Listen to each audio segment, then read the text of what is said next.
The curve was supposed to flatten at the 9th minute. Reconstructor Prime Oveth Sarn watched it climb through the 11th and knew, in the cold way a physician knows before the instruments confirm it, that something in the room had already gone wrong. He stood at the observation rail of Reclamation Bay 4, 4 hands folded against the front of his pale, segmented carapace, and stared at the adaptation graph hanging in the air above the treatment cradle. The line was the color of a healed wound, a soft amber the Sethan had chosen centuries ago because it read as reassurance to nervous clients. It was not being reassuring now. It was rising. Not spiking, the lattice never spiked. That was the whole elegance of the thing, but rising, steady and patient, the way water rises in a sealed hold when the pumps have failed, and no one has yet looked below the deck. "Confirm the ceiling," Oveth said. "Ceiling confirmed at intake." The voice belonged to junior reconstructor Elavin, 3 cradles down, her 4 hands moving across a shelf of light. Locked at 1.4 baseline, standard reclamation envelope. The lattice cannot exceed it. That's the point of it, Prime. Then explain the graph. Ela looked up. She followed his gaze to the amber line, and Oveth watched the small muscles at the hinge of her jaw go still. That was the tell in Sethan faces, not the eyes, which stayed glassy and composed. The jaw hinge, hers had stopped moving. The bay was bright. It was always bright. That was policy. That was the brand. The Korovac's reclamation spire hung in a low, sunward orbit precisely, so that its treatment domes could be flooded with the unfiltered white of the system's star, so that clients waking from reclamation would open their eyes to light and warmth, and the reassuring geometry of Sethan medicine, rather than the dark of the deep void clinics their competitors ran on the cheap. The dome overhead was a single curved sheet of grown crystal, and through it the star burned clean and enormous, and the whole bay glowed with it, every white surface, every polished rail, every instrument sleeve. There were no shadows here worth the name. That, too, was policy. Shadows frightened the recovering. Light told them they had made the right choice. The human on the cradle was not recovering.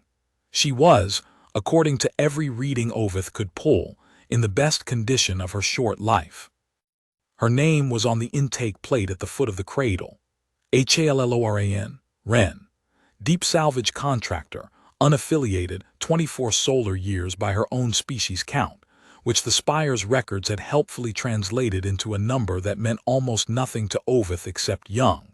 She had come in 3 days ago with the standard complaint of the standard client, a body worn past its warranty by a hostile trade. Salvage divers lived inside pressure suits in the wrecks of dead ships, and the work broke them slowly: joints, lungs, the long bones, the fine machinery of the hands. She had 2 collapsed vertebrae, a shoulder that had been rebuilt badly by someone cheaper, and the early gray creep of a marrow disorder that would have killed her in a decade. She had signed the reclamation waiver with a steady hand and asked, in the flat, incurious way of a person who had already decided, how long until she could get back to work. The reclamation lattice was supposed to answer that question.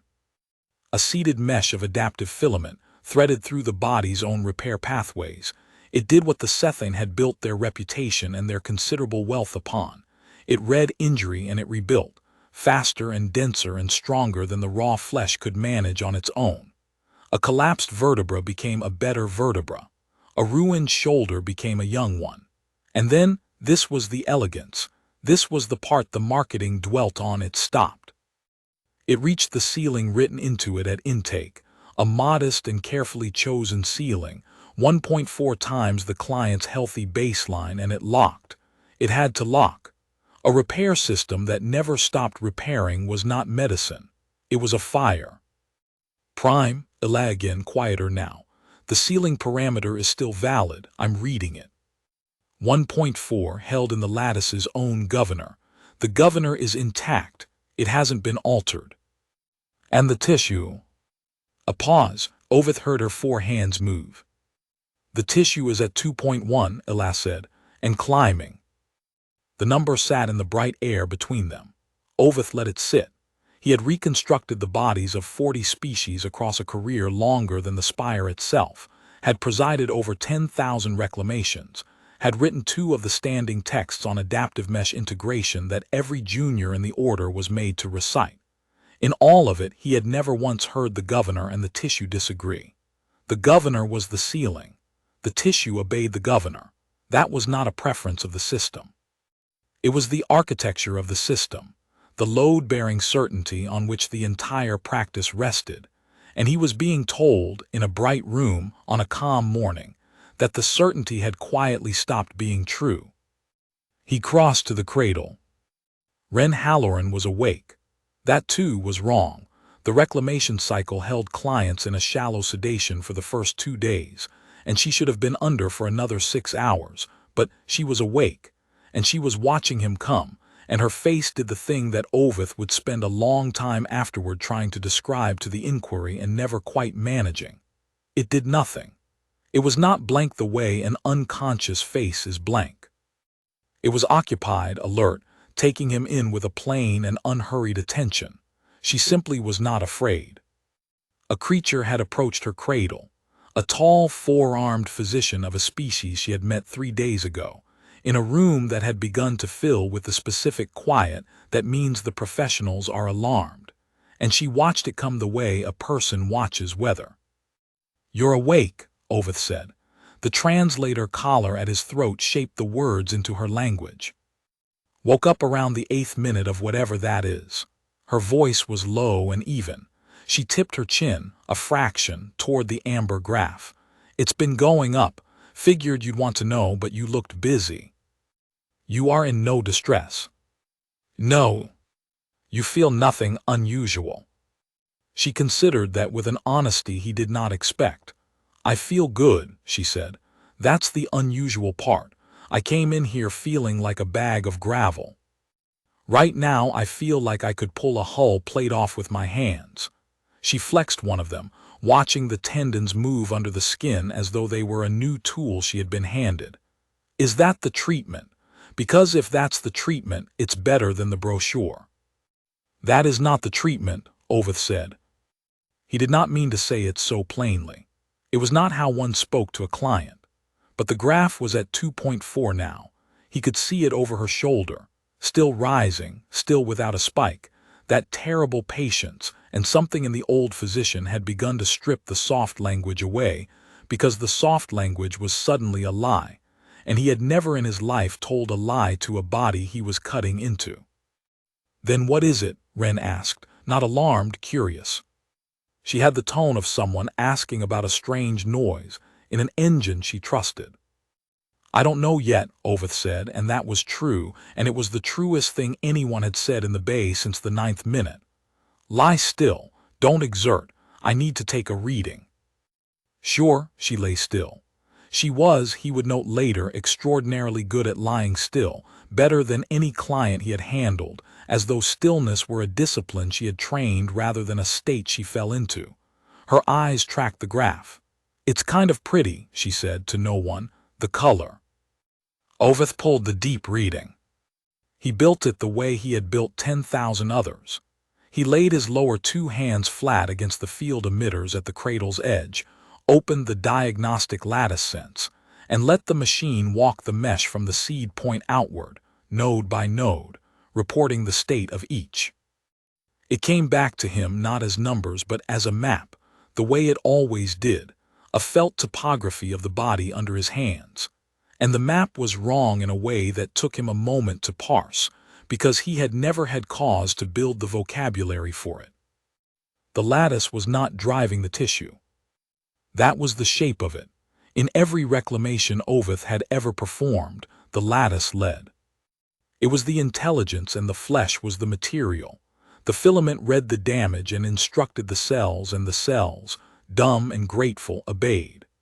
The governor sat at the top of that chain of command like a hand on a throttle, and when the tissue reached the ceiling, the governor eased the throttle to nothing, and the cells, having no instruction, went quiet. In Ren Halloran's body, the chain of command had inverted. The cells were not waiting for instruction. They were instructing. They had taken the lattice, the elegant, expensive, patient Sethan lattice, and they were using it, the way she had said she wanted to use her own hand, as a tool. When Ovith's diagnostic touched the site of the old collapsed vertebra, he found it rebuilt, yes, but not rebuilt to the ceiling and stopped. He found it rebuilt and then reinforced again, laid over with dense new lamina in a pattern the lattice had no template for, a pattern the body was improvising, and the lattice was not slowing this. The lattice was feeding it. The governor's throttle hand was still pressed hard to nothing, exactly as designed, and the cells had simply reached past it, and opened a second throttle the Sethan had never built because no Sethan had ever imagined a body would want one. He held the reading longer than he needed to. He was aware that Allow was beside him now, and that two more of the base staff had drifted to the rail, and that the quiet had thickened. He was aware that the star burned white through the dome, and that the graph read 2.9, and that Ren Halloran was watching him with her plain, unhurried attention, and that at some point in the last 4 minutes, the situation had stopped being a complication, and become something for which the Sethan order had no protocol, no chapter, no word. "Prime," Ila said, "do we halt the cycle?" "You can't halt it," Ovith said. He withdrew his hands. He straightened to his full height, all 4 arms falling still, and he looked at the amber line climbing through the bright air. "There's nothing to halt. The cycle isn't running." The lattice reached its ceiling at the 4th minute and locked exactly as it was built to. The governor is holding. Everything we made is doing precisely what we designed it to do. Then what is? "She's doing it," Ovith said, "not the lattice, her." Down the rail, one of the junior staff made a sound, a soft click of the throat plates that meant, in Sethan, a nervous laugh at something that could not possibly be true. Ovith did not correct it. He understood the impulse. 3 days ago he would have made the same sound. The client was a small, damaged salvage diver from a backwater world, a body they had opened and improved and were prepared to invoice. The idea that she was doing anything to their lattice, rather than lying inside it and receiving its gifts, was the kind of idea that made a junior click his plates and look for the joke. Ren had turned her head to follow the exchange. She did not understand the language of the plates, but she understood plainly that something about her had unsettled a room full of professionals, and she absorbed this without alarm, the way she absorbed everything, as information. "So the machine's fine," she said. "It's me." "It appears," Ovith said carefully, "that your physiology is interacting with the lattice in a manner we have not encountered." "In a bad way." He looked at the graph. 3.1. The old physician chose his answer the way he chose an incision, slowly, with respect for what it would open.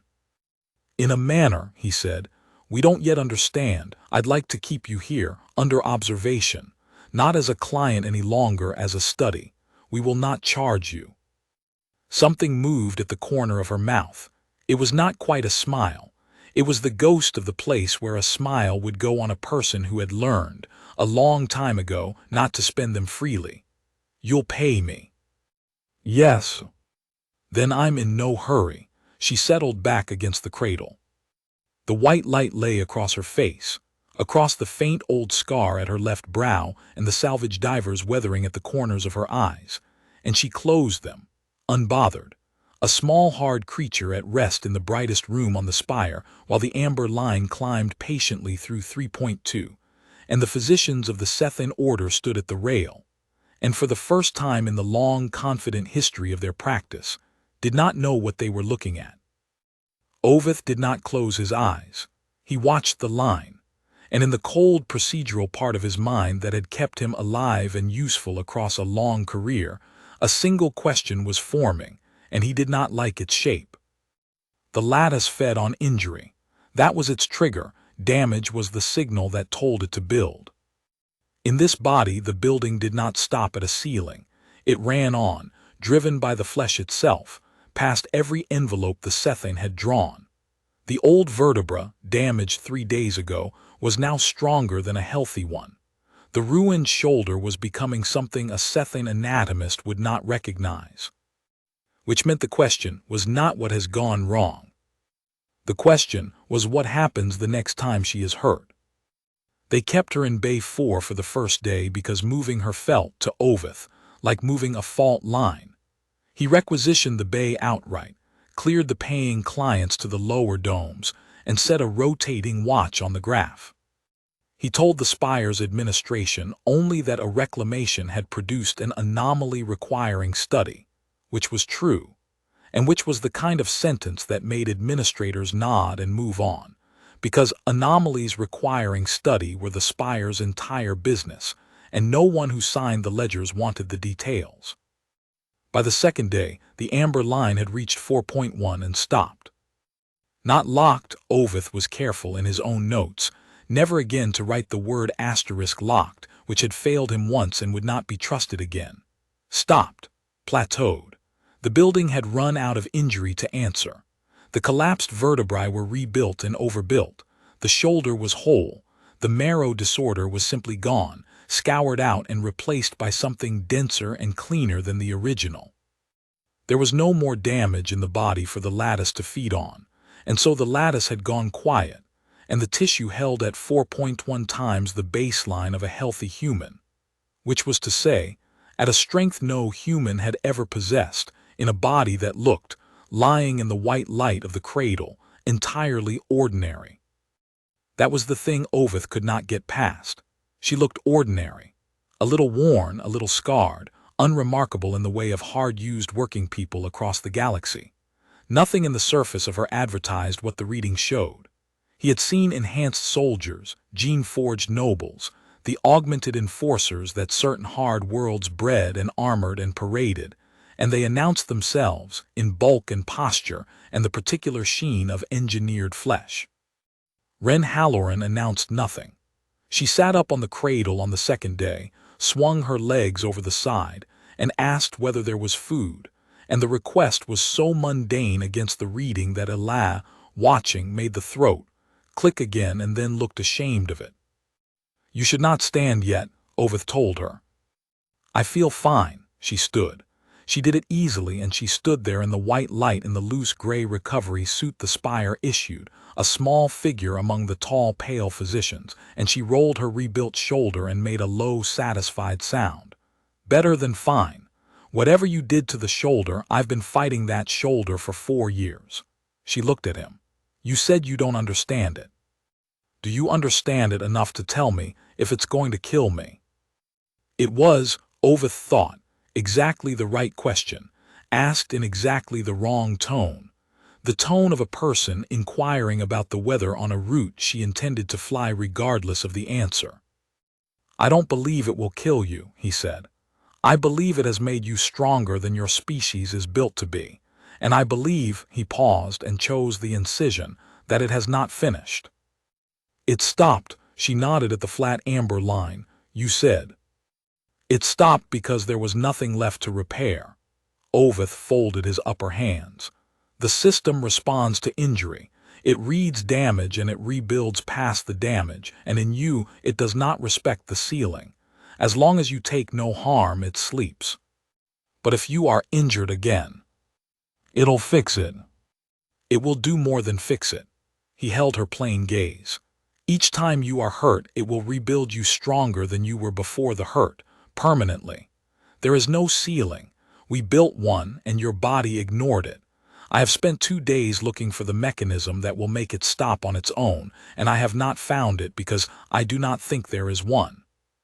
For the first time, something crossed Ren Halloran's face that was not simple attention. It was not fear. Oveth had watched a great many species receive frightening news, and he knew the shape of fear in most of them, and this was not that. It was closer to the look of a diver who has just been told that the wreck she works is richer than the survey claimed. It was calculation. It was, very faintly, appetite. "So let me understand this," she said. "You gave me a thing that means every time I get hurt I come out of it stronger, and it never caps." "Yes. And you're telling me this like it's bad news."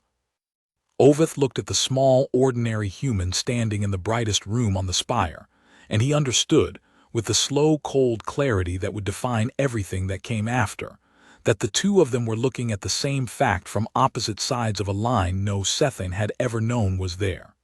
To him, a system without a ceiling was a fire in a ship. To her, it was the best trade she had ever been offered. "I am telling you," he said, "that we do not know how to switch it off." "Good," said Ren Halloran, and reached for the food. The order came up from the spire's administration on the third day, and it came in the shape Oveth had known it would. They wanted to keep her, not for study, though study was the word on the requisition. The reclamation spire was a business before it was anything else. The Sethian had made a great deal of currency out of the fact that their medicine was also a market, and a lattice that ignored its ceiling was not, to the ledger keepers of the order, a catastrophe. It was a product they did not yet know how to sell. Oveth understood this the moment Overseer Kasrith Vey walked into Bay 4 with 2 aides, and the particular gliding calm of a Sethian who had never once in his life been the one holding the scalpel. Reconstructor Prime. Kasrith's throat plates were lacquered a pale gold, a vanity of the administrative tier. His carapace was unmarked. He had the soft, unworn look of a physician who had stopped being one. "I've read your notes. Extraordinary. 4.1 baseline holding with no exogenous augmentation, the lattice merely present doing nothing and the body itself performing the enhancement. Do I have that right?" "You have the numbers right," Oveth said. "The numbers are the thing." Kasrith glided to the rail and looked down at the cradle, where Ren sat cross-legged eating the third meal the Bey had brought her, unbothered by the tall, pale creatures discussing her over her head. "Do you know what a stable 4.1 enhancement would sell for?" "To the mercenary houses, to the penal labor concessions, to any world that needs bodies that don't break. We have spent 40 years telling clients that 1.4 is the safe ceiling, and the safe ceiling is the honest ceiling. And here is a body that reached 4.1 and did not die, did not tumor, did not burn. If we can understand it, if we can reproduce it." "We can't reproduce it," Oveth said. "It isn't the lattice, it's her, it's the species. I've pulled the diver's genome twice. The mechanism that drives past the ceiling is human, not Sethian. We didn't build it, we just gave it a tool." "Then we study the human." Kasrith said it lightly, pleasantly, the way he might have ordered a sample sent to the labs. "We keep her comfortable, we keep her paid. And we learn what it is about her flesh that treats our finest work as scaffolding." He turned his glassy eyes on Oveth. "You have reservations. I can see the hinge of your jaw." Oveth was aware of his own jaw. He stilled it, which was its own admission. "My reservation," he said, "is that the enhancement is not stable at 4.1. It has plateaued because there is no more injury for it to answer. That is not the same as stable. If she is hurt, even slightly, it will resume. And it will not resume toward 4.1. It will resume toward whatever the injury demands, and then past it permanently with no ceiling we can find. You are looking at a body that has stopped climbing because it has run out of reasons to climb. Give it a reason, and I cannot tell you where it stops." "I don't believe it stops." For a moment Kasrith said nothing. Down on the cradle, Ren set down her meal. She had not followed the plate speech, but she had followed the temperature, and she watched the two physicians with her plain attention, and Oveth had the uncomfortable sense that of the 3 minds in the bay, hers was the one most fully at ease. "Then we simply don't hurt her," Kasrith said. "We keep her safe and comfortable and we study her at rest. Where is the difficulty?" The difficulty arrived the next morning, and it arrived because the order could not leave the fire alone. It was not Kasrith who authorized it. Kasrith was too careful for that, and later, before the inquiry, he would produce documents proving his hands were clean.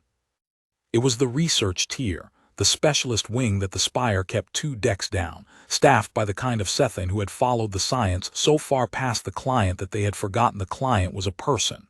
They read Oveth's notes. They read the phrase asterisk, the mechanism resumes upon injury, and they did not read it as a warning. They read it as an experimental condition. To understand the mechanism, one induced the mechanism. To induce the mechanism, one induced injury. Controlled minor measured a calibrated tissue insult, the kind they performed on samples 100 times a day. They did not think of it as hurting her. They thought of it as taking a reading. Oveth was not consulted. He learned of it because the graph in Bay 4, which he now watched the way a man watches a wound for infection, moved. He was 3 decks up when it happened in the archive, searching the order's records for any prior case of a governor overridden by native tissue. There were none, he would confirm, in 900 years of Sethin practice, when his collar chimed with the Bay's alert, and he saw the amber line, which had held flat at 4.1 for 2 days, tick upward. 4.3, 4.6. He was moving before the second number resolved. By the time he reached Bay 4, the research tier had already made their mistake and were in the early stages of understanding it. There were 4 of them, in the pale banded coats of the specialist wing, gathered around the cradle with an instrument tray, and there was a thin, bright line of blood on the inside of Ren Halloran's forearm where they had made their small controlled cut, a shallow incision, nothing, the sort of thing that healed in a client overnight. They had made it to watch the lattice answer. They were watching it answer now, and the answer was not what they had written in their protocol. The cut had already closed. That alone stopped Oveth at the door. A shallow incision on a healthy human closed in days. This one had closed in the time it took him to cross 3 decks, sealed over with new skin that was faintly, minutely denser than the skin around it, a paler seam like a weld. And the graph was still climbing. The injury had been minor, and the lattice's answer was not proportional to the injury. That was the thing the research tier was only now beginning to see in their readings, the thing that made one of them set down his instrument with a hand that had gone unsteady. The body did not repair the cut and stop. The body treated the cut as a message. The message said asterisk, you are vulnerable here, and the body answered the message not by healing the arm but by reinforcing everything. A wave of adaptation rolling outward from the site through tissue that had not been touched at all, laying down density in the bone, the tendon, the deep muscle, everywhere, because the lesson the flesh had drawn from one small cut was not mend this but never again. 4.9, 5.2. Stop the reading, Oveth said, and his voice cut across the bay with an authority that turned all 4 of the specialist wing toward him at once. Stop it. Now, whatever you've induced, stop inducing it. We've stopped Prime. The lead specialist, a lean young Sethin named Dorith, had the wide-eyed stillness of someone watching a controlled burn find the fuel line. We made a single calibrated incision, 0.4 centimeters, within every safety envelope. We stopped 4 minutes ago. It hasn't, he gestured at the graph, and his jaw hinge was locked solid. It hasn't stopped. The stimulus is gone and the response is still climbing. That's not the response should track the stimulus. The response should have ended when the injury closed. The injury is the trigger, Oveth said. He came to the cradle. It is not the dose. You gave it a trigger and the dose is being decided by her, not by you. How much reinforcement one small cut is worth is a judgment her flesh is making, and her flesh has decided it is worth a great deal. He looked down at Ren. Are you in pain? Little sting. She was looking at her forearm, at the pale weld seam of the closed cut, turning her wrist in the white light. There was again that flicker at the corner of her mouth. They asked if they could take a sample. I said fine. Didn't figure a scratch would do this. She flexed the hand, watched the tendons. Feels like the shoulder did. Like the whole arm just got upgraded because somebody nicked it. The whole body, Oveth corrected, not the arm. She looked up at him, and there it was again, not fear, never fear, but that cold, quick calculation running behind her plain eyes, the diver pricing a wreck. The whole body, she repeated, from a scratch. From a scratch. Ren Halloran was quiet for a moment. Around her, the specialist wing stood frozen with their useless instruments, and the graph climbed through 5.5, and the star burned white and enormous through the dome, and the small human on the cradle sat in the middle of all of it and did the arithmetic that Oveth could see her doing, and that he already, coldly, knew the answer to. "Then you shouldn't have cut me," she said. "It was not a threat." There was no heat in it at all. It was an observation, delivered flat, the way she said everything, and it was, Oveth understood, the precise and total truth of the situation, spoken by the one person in the room cold enough to say it plainly. They had a body that grew stronger every time it was harmed, and they had, in the interest of understanding it, harmed it. 5.8, 6.1.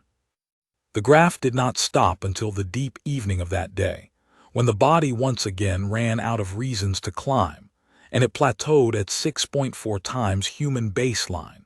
From a single 0.4 centimeter incision, the research tier had believed was too small to matter. Oveth stood the night watch alone. He had sent the specialist wing away. He had sent Ala to sleep. He sat at the rail of Bay 4 in the standing lights the dome held after the star swung around the planet's limb, and he watched Ren Halloran sleep, and he did the cold accounting that no one else on the spire seemed willing to do. 6.4. A body that had come in broken, that a decade ago would have been beneath the notice of any augment house in the sector, was now stronger than the gene-forged enforcers of the hard worlds, stronger than the armored penal guards, stronger than anything the Sethane Order had ever built or sold. And it had got there not through their finest work, but by treating their finest work as raw material, driven the whole way by an engine that lived in the flesh itself, and that no instrument on the spire could locate, throttle, or switch off. And it had stopped only because it had run out of injury. Oveth turned that fact over in the standing lights for a long time.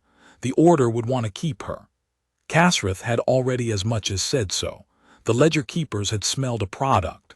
The research tier, chastened but not cured of their curiosity, would find gentler ways to keep asking their questions. They would keep this small, ordinary human on the spire, comfortable and paid and studied, a fire they intended to admire from behind glass. And they had not yet understood, none of them, what Oveth had understood the moment he watched a wave of adaptation roll out from a 0.4 centimeter cut. You could not study this thing at rest. Rest was only the pause between injuries. And a reclamation spire, for all its white light and grown crystal, was full of edges, instruments, restraints, sedatives, the 100 small violences that medicine did to bodies in the name of helping them. Sooner or later in the course of keeping her, someone would hurt her again. And each time they did, the fire would climb, and it would climb permanently, and there was no number at the top of the graph, because the Sethane had built a ceiling and her body had walked through it as though it were a door. He looked at her sleeping in the white standing lights, small and scarred and entirely at ease, and he thought, we did not enhance a patient. We handed a weapon to a species that had not asked us for one, and then we started teaching it, cut by cut, exactly how strong it could become. In the morning he would recommend they release her. He already knew they would refuse. They refused. Oveth made his recommendation in the administrative dome at the top of the spire, where the star came through the crystal so clean and hard that the ledger keepers wore filtering visors and the whole room floated in white. He laid it out the way he laid out a diagnosis. No ornament, no plea, only the finding and its consequence. The enhancement had no ceiling. The trigger was injury. The spire could not hold the human without, over time, injuring her, and every injury drove the enhancement permanently upward toward a limit that did not exist. The safe course, the only course a physician could in conscience recommend, was to remove the dormant lattice if removal proved possible, release the diver with her improved but stable body, and log the case as an anomaly of a species not to be reclaimed again. Kasrith Vey heard him out with his gold-lacquered patience, and when Oveth finished the overseer said, "You want us to release a 6.4. "I want us to release a person," Oveth said, before we make her something we can't release. She isn't a person to the ledger, Reconstructor Prime. She's a discovery, the largest this order has made in 900 years. Kasrith folded his upper hands. And you would have us open the airlock and let her walk back to her salvage wreck and be forgotten. The mercenary houses would pay the Spire's operating cost for a decade for 1 week of access to her. The penal concessions would pay more. You know this. You've simply decided you'd rather not. I've decided, Oveth said, that I've read her file. Have you read her file? Not the intake, the origin, where she's from. A flicker of impatience in the glassy eyes. A backwater, a hazard world, it's in the record. It's in the record as a classification, and the classification is the thing you should be reading. Oveth brought the file up into the white air between them, and the origin line resolved, the line he had read 3 times in the archive at the deep of the night. Her homeworld is catalogued under the Ordinance of Hostile Worlds. Sethan survey, 400 years old, when we still ran deep survey before we ran clinics. Do you see the rating? Kasrith looked. The number sat in the light. Tier 14, he read. Graven class, a small pause. I don't know the scale offhand. No one does anymore because we stopped surveying worlds that scored that high. There was no profit in them. Oveth let the number hang. The scale runs to 15. 15 is a world where organized life is not believed to be possible, pure chemistry, pure violence, no survey team returns. 14 is the highest rating ever assigned to a world that produced a technological species. It means the biosphere itself is a predator. It means everything that lives there evolved under a gravity and a chemistry, and a competition so hostile that the survey flagged the native life as a standing hazard to any Sethan who landed. Graven class. The word in the old survey tongue means the ground that buries you. We rated her homeworld 1 step below chemically impossible, and then we forgot we'd done it, because Graven class worlds don't buy reclamation packages, and so they stopped being worth remembering. And your point? My point, Oveth said, is that we have spent 40 years selling the idea that 1.4 is the strongest a body can safely be. And we have just put our lattice into a body that grew up on a Graven-class world, a body evolved, over a longer stretch of time than our order has existed, to survive a place we rated as 1 step short of unsurvivable, and we are astonished that it treats our ceiling as a suggestion. Overseer. We did not enhance her past her species limit. We have not come close to her species limit. We've only started her climbing toward it, and we're the ones handing her the injuries that move her up. For a moment, Oveth would remember this later. As the one moment the whole disaster might have turned, Kasrith Vey was silent, and something behind the gold and the glass looked, briefly, like a physician doing arithmetic he did not enjoy. Then the ledger reasserted itself. Then we hold her without injuring her, Kasrith said. Sedation, full support, a cradle she never leaves. We study the resting mechanism, we take no more incisions, we keep the graph flat at 6.4, and we sell the science, not the soldier. Managed, careful, the way we do everything. He glided toward the dome's edge, the interview ending on his terms as everything did. You'll oversee her care personally, Reconstructor Prime. Your caution is exactly the temperament the situation requires. Keep her still, keep her whole, and keep her here. And if she wishes to leave. Kasrith did not turn around. Clients, he said, consent to a great deal in the waiver. Read it again. Ren Halloran had read the waiver. She told Oveth so that evening, when he came down to Bay 4 to do the thing he had been ordered to do, which was to explain to her, in comfortable language, that she would not be leaving. Standard salvage contracts got the same clause, she said. She was sitting on the edge of the cradle, in the gray recovery suit, methodically working through a set of slow, deliberate movements that Oveth had come to recognize over the past days as some discipline of her own, not exercise exactly, more like a person taking careful inventory of a machine. Raise the arm, hold, lower. Turn the wrist, hold. She watched each motion with the flat attention she gave everything.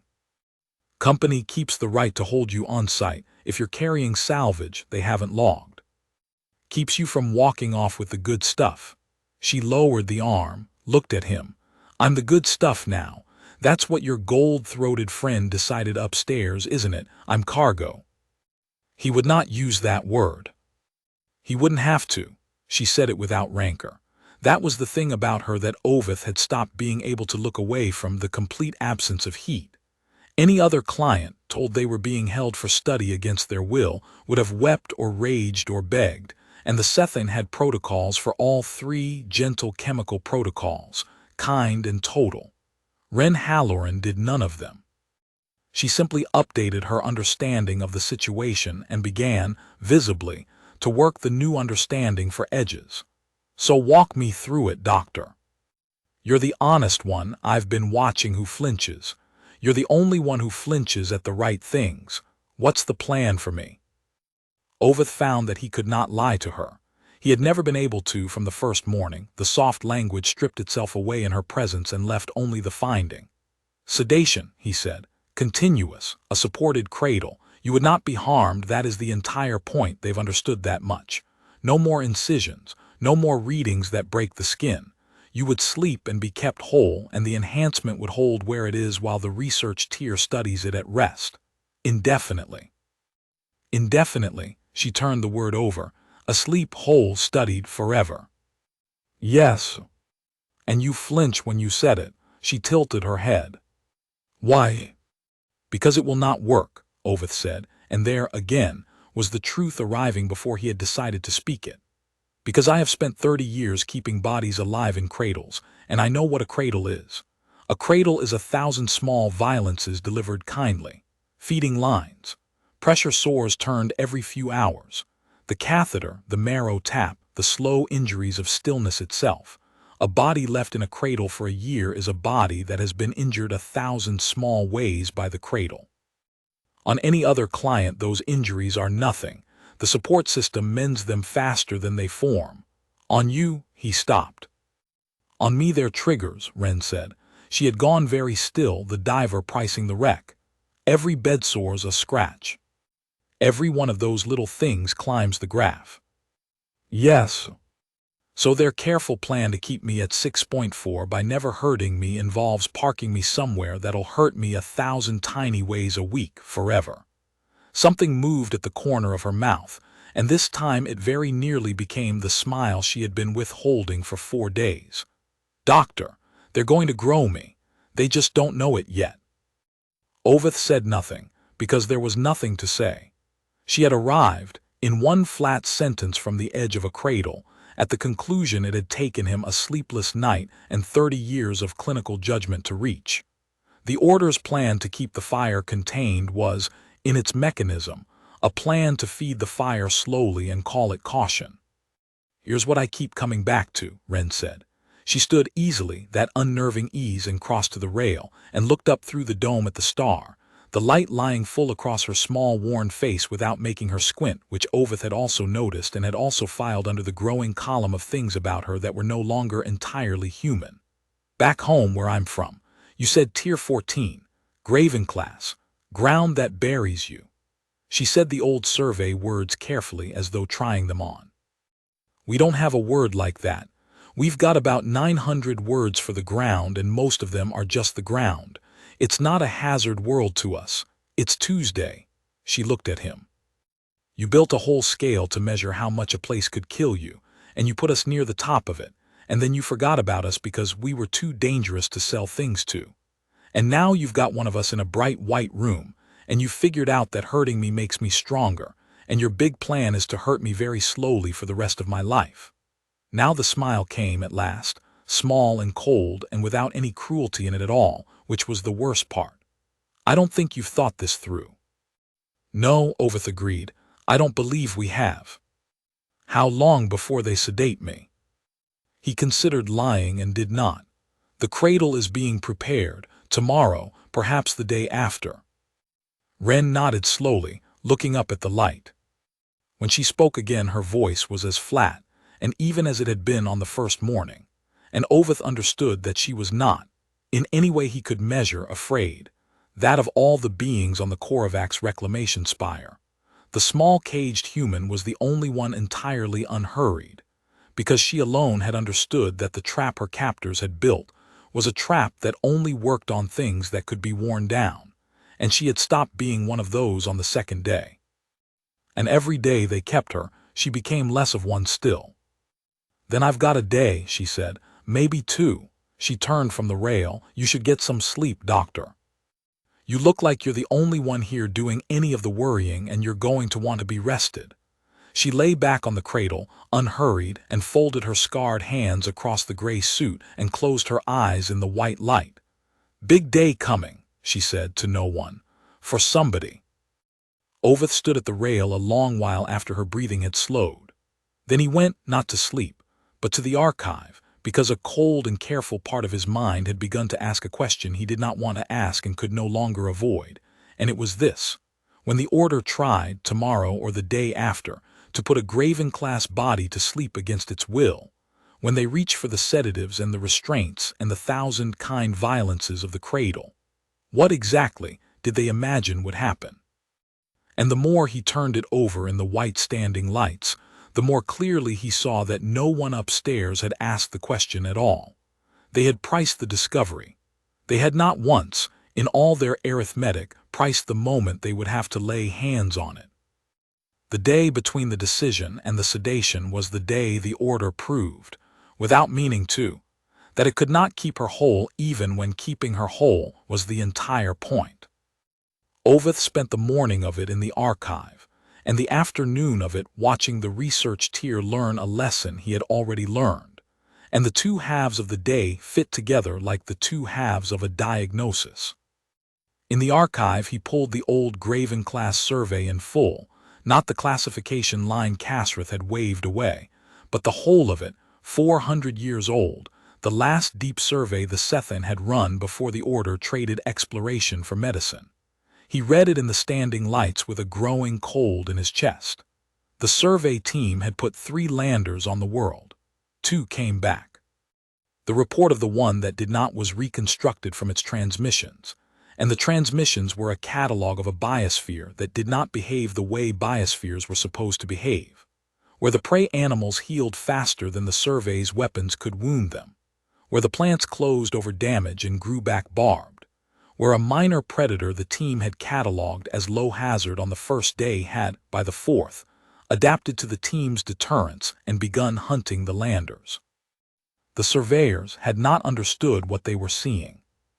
They had filed it as an unusually aggressive ecology and rated the world Tier 14 and recommended no further contact, and the Order had taken the recommendation and forgotten the world, and no one had ever connected the thing the surveyors described, a whole biosphere that answered injury by adapting past it, to the thing the Sethin sold, which was a lattice that answered injury by building past it. No one had asked what would happen when you put the second into a creature evolved by the first. Oveth sat with the 400-year-old report and understood that the answer had been in the Order's own archive the entire time, waiting, the way the fault line waits under the calm ground. He brought the survey to the afternoon meeting, and no one wanted it. The research tier had a proposal, and the proposal was the reason the day went the way it did. They accepted now that they could not cut her. The calibrated incision had taught them that much. But they had not surrendered the study. They had only made it gentler. They wanted to run a deep resonance scan, a non-invasive imaging of the native machinery she had grown, a way to see the mechanism without touching the flesh. It broke no skin. It drew no blood. It was, they insisted, entirely safe, the same scan they ran on delicate clients 100 times a season, and Oveth could produce no specific objection because there was none to produce. The scan was safe, by every standard the Order had.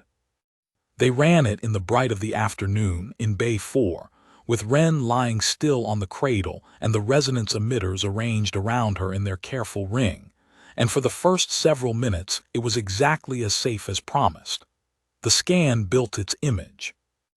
The mechanism resolved in the white air above the cradle, and the research tier leaned in to see the thing no one had ever seen, the native filament she had grown to replace theirs, denser and more elegant than any lattice the Sethin had built.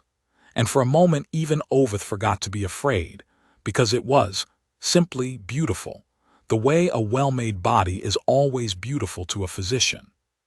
Then one of the emitters, run a little hot in the operator's eagerness to resolve the deep structure, raised the temperature of the tissue beneath it past tolerance. Not much. A thermal insult of the kind a client would never feel, a warmth on the skin, the sort of thing the order's equipment did a dozen times a day and the body shrugged off. On the inside of Wren's forearm, the same forearm the calibrated cut had opened days before, a patch of skin reddened, the faintest thermal burn, an injury so small the operator did not even notice he had caused it. Her body noticed. Oveth saw the graph move before anyone at the scanner did. He had never stopped watching it. He did not think he would ever again be able to be in a room with her and not watch it. The amber line, flat at 6.9 since the containment failure, ticked upward, and Oveth said sharply, "Kill the emitters." And the research tier looked up from their beautiful image in confusion. Because they had done nothing, they had only looked, and it took them a precious few seconds to find the hot emitter and the reddened skin and understand that looking in this body was not free, that they had delivered an injury without knowing it, that their gentlest and most careful study, the one that broke no skin and drew no blood, had run a scanner a fraction too warm and taught the strongest creature in the galaxy one more thing about how to be strong. 7.1, 7.3. "It's a burn," Dorothy said, and his voice had the thin disbelief of a man watching the ground move. "A first-degree thermal, it's nothing, it's less than nothing, we haven't even." "It's a message," Oveth said. He was already at the cradle. The reddened skin was fading even as he reached it, sealing, the tissue beneath it thickening in the now familiar way, and above it the graph climbed its patient climb, answering an injury the operator had not known he was inflicting with a permanence no one had authorized. It doesn't matter how small it is. It doesn't matter that you didn't mean it. The body doesn't grade your intentions, it grades the damage, and any damage is enough. You wanted to study her without hurting her. There is no such thing. You cannot observe this body closely enough to understand it without, sooner or later, warming a patch of skin, or pressing too hard or leaving her on a hard cradle an hour too long, and every one of those is a rung, and she goes up all of them forever. He straightened and looked around the bright bay at the frozen research tier and their beautiful, useless image. "This is what I have been trying to make you understand since the first morning. It is not that she is dangerous. It is that she cannot be safely held, because holding is made of 1,000 small harms, and she keeps everyone." Wren, on the cradle, had not moved through any of it. She had felt the burn, Oveth saw it in the small tightening at the corner of her eyes, and she had felt the climb, and she lay still and let it finish. And when the graph plateaued at 7.4, she turned her head and looked at the reddened, already healing patch on her forearm, and then at the ring of emitters, and then at Dorothy. "You didn't even mean that one," she said. "There was no accusation in it. If anything, there was something close to sympathy, the flat, cold sympathy of a person who has stopped expecting the people around her to keep up. The cut, you meant. The lance, you meant. This one you didn't even know you did until the doctor told you." She sat up, unhurried, and swung her legs off the cradle, and the research tier fell back from her the way rooms had been falling back from her all week. "That's the part you should be scared of, not the part where you hurt me on purpose, the part where you can't stop hurting me by accident. I could stand here and hold perfectly still and be the most cooperative patient you ever had, and you'd still climb me a rung a day just by studying me, just by feeding me, just by keeping me alive in this room. I'm not fighting you.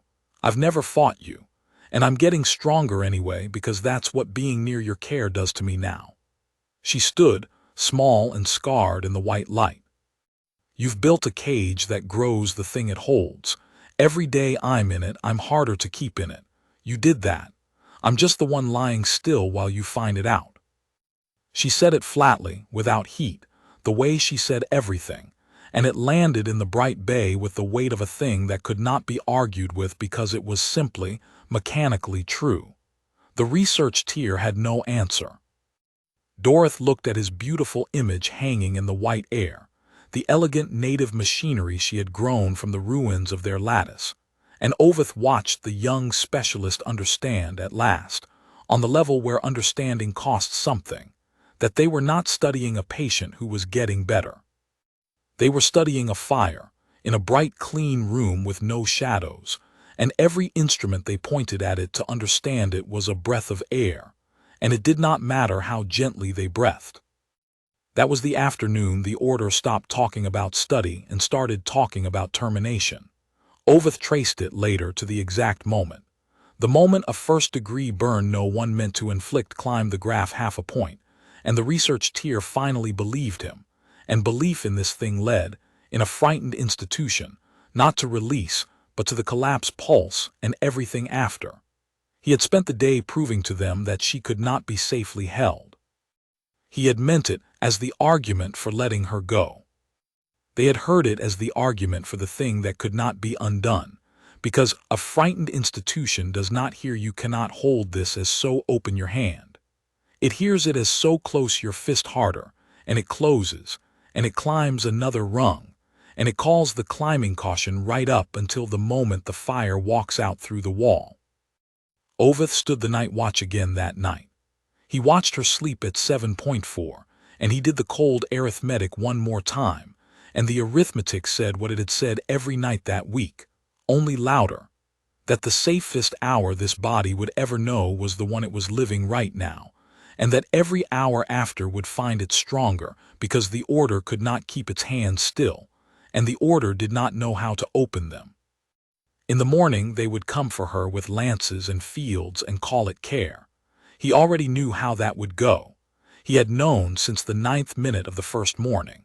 He had simply been the only one in the building willing to watch the graph and say so. They came for her in the bright of the second morning, and they came the way the confident always come, in numbers that would have been more than enough for the problem they thought they had. Oveth had tried to stop it.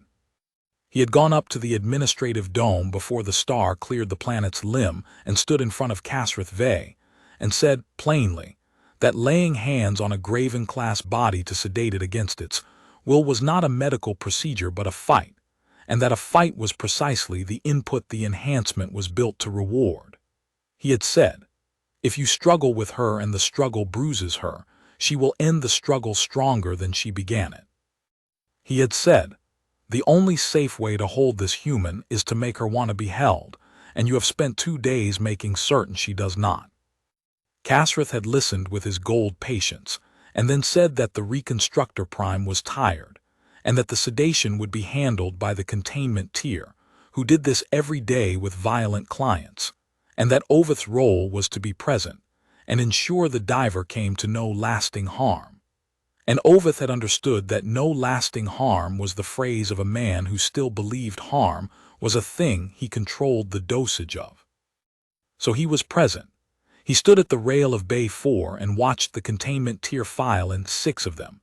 In the segmented gray armor, the spire kept for the rare client who woke from reclamation confused and strong, tall Sethian enforcers with restraint fields sleeved along their lower arms and sedation lances racked at their backs. They moved well. They had done this 100 times. A confused augment thrashing in a cradle was a known problem with a known solution. 3 to pin the limbs, 1 for the lance, 2 to hold the field. It had never once failed them. Wren watched them come from the edge of the cradle where she sat, and she did not move, and her face did nothing at all. Client Halloran, the containment lead, a broad Sethian named Vesson, spoke through his collar in the flat kind cadence they trained into the tier. You're going to feel a moment of pressure and then you're going to rest. There's no cause for alarm. This is for your care.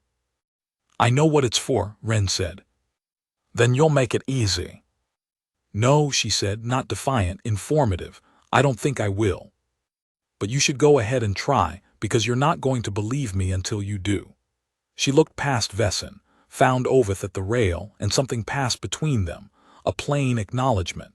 Then she looked back at the 6 armored enforcers, and she settled her scarred hands loosely on her knees, and she said, in the same even voice she used for everything, "Whatever happens next, Doctor, for the record, I told them not to." "It's on the record," Oveth said. His own voice sounded strange to him. Vesson gave the signal.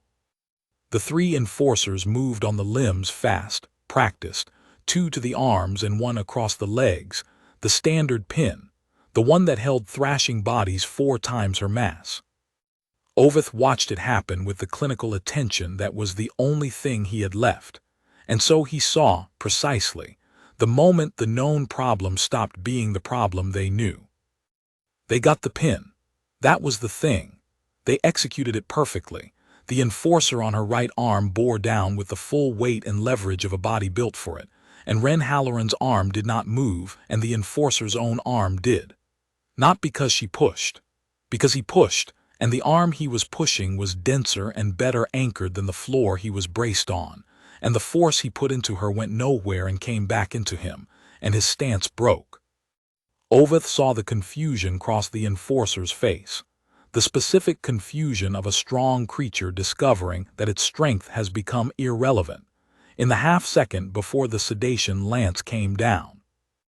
The lance struck Ren in the shoulder and discharged its full load, a dose calibrated to drop a body 6 times human mass into deep sedation inside 4 seconds.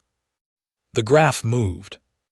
Oveth's eyes went to it against his will, and he saw the amber line which had held flat at 6.4 for 2 days tick upward, because the lance was an injury, a chemical injury, a violent flood of foreign compound into the blood, and her body read it exactly as it read everything, as an attack to be answered and then over-answered. He watched the enhancement engine wake. He watched it identify the sedative, and he watched, in the reading, in the felt topography under his diagnostic sense, which he had kept open on her the whole time because he could not stop being her physician even now. He watched her metabolism reorganize around the poison in something under 2 seconds, isolating it, breaking it, flushing it. And then, because the lesson the flesh drew from a chemical attack was the same lesson it drew from a cut, laying down a permanent defense against ever being poisoned that way again. 6.6, 6.9. The sedative did not take. Ren blinked once slowly, the way a person blinks at a bright light, and then her eyes cleared, and she looked up at the enforcer who had lanced her, and she said, "That stung." What happened after that took less time than it will take to tell it, and Oveth would spend a long while before the inquiry trying to convey the one thing about it that mattered, which was that it was not violent. That was the word everyone reached for, and it was wrong. Violence was the enforcers, 6 armored bodies bearing down with lances and fields, the whole practiced apparatus of forcing a strong thing to be still. What Ren Halloran did was not that. It was the opposite of that. It was economy. It was the least motion that would end the situation, performed by a body that had just been handed, by the enforcers themselves, everything it needed to end it. She stood. The pin was still on her, 2 enforcers on her arms, 1 on her legs, and she stood anyway, and they came up with her because there was nothing else for them to do. 3 armored Sethin lifted off their braces by a small human rising from a cradle as though rising from a chair. The one on her right arm lost his grip and stumbled back. She turned, unhurried, into the one on her left, and she did not strike him. She simply removed his hand from her arm with her other hand, closing her scarred fingers around his gauntleted wrist and opening them again, and the gauntlet came away deformed. The armor dimpled where her grip had closed, and the enforcer made a sound Oveth had never heard a containment officer make and went to his knees cradling the wrist. "I told you," Ren said, flat, almost gentle. "I said try. Now you've tried." Vesson gave the second signal, the one that raised the restraint fields, and the 2 enforcers still on their feet brought their sleeved arms up, and the containment field snapped into being around her. A shell of hard light rated to hold a body 20 times human mass, the same field the Spire used to move dangerous cargo and had never seen fail. Wren looked at it. She put one scarred hand against the inside of the shell, flat, the way she had put her hand against the cut on her arm, taking a reading of it. And Oveth, watching the diagnostic and the graph and the small human all at once, understood the thing the containment tier did not.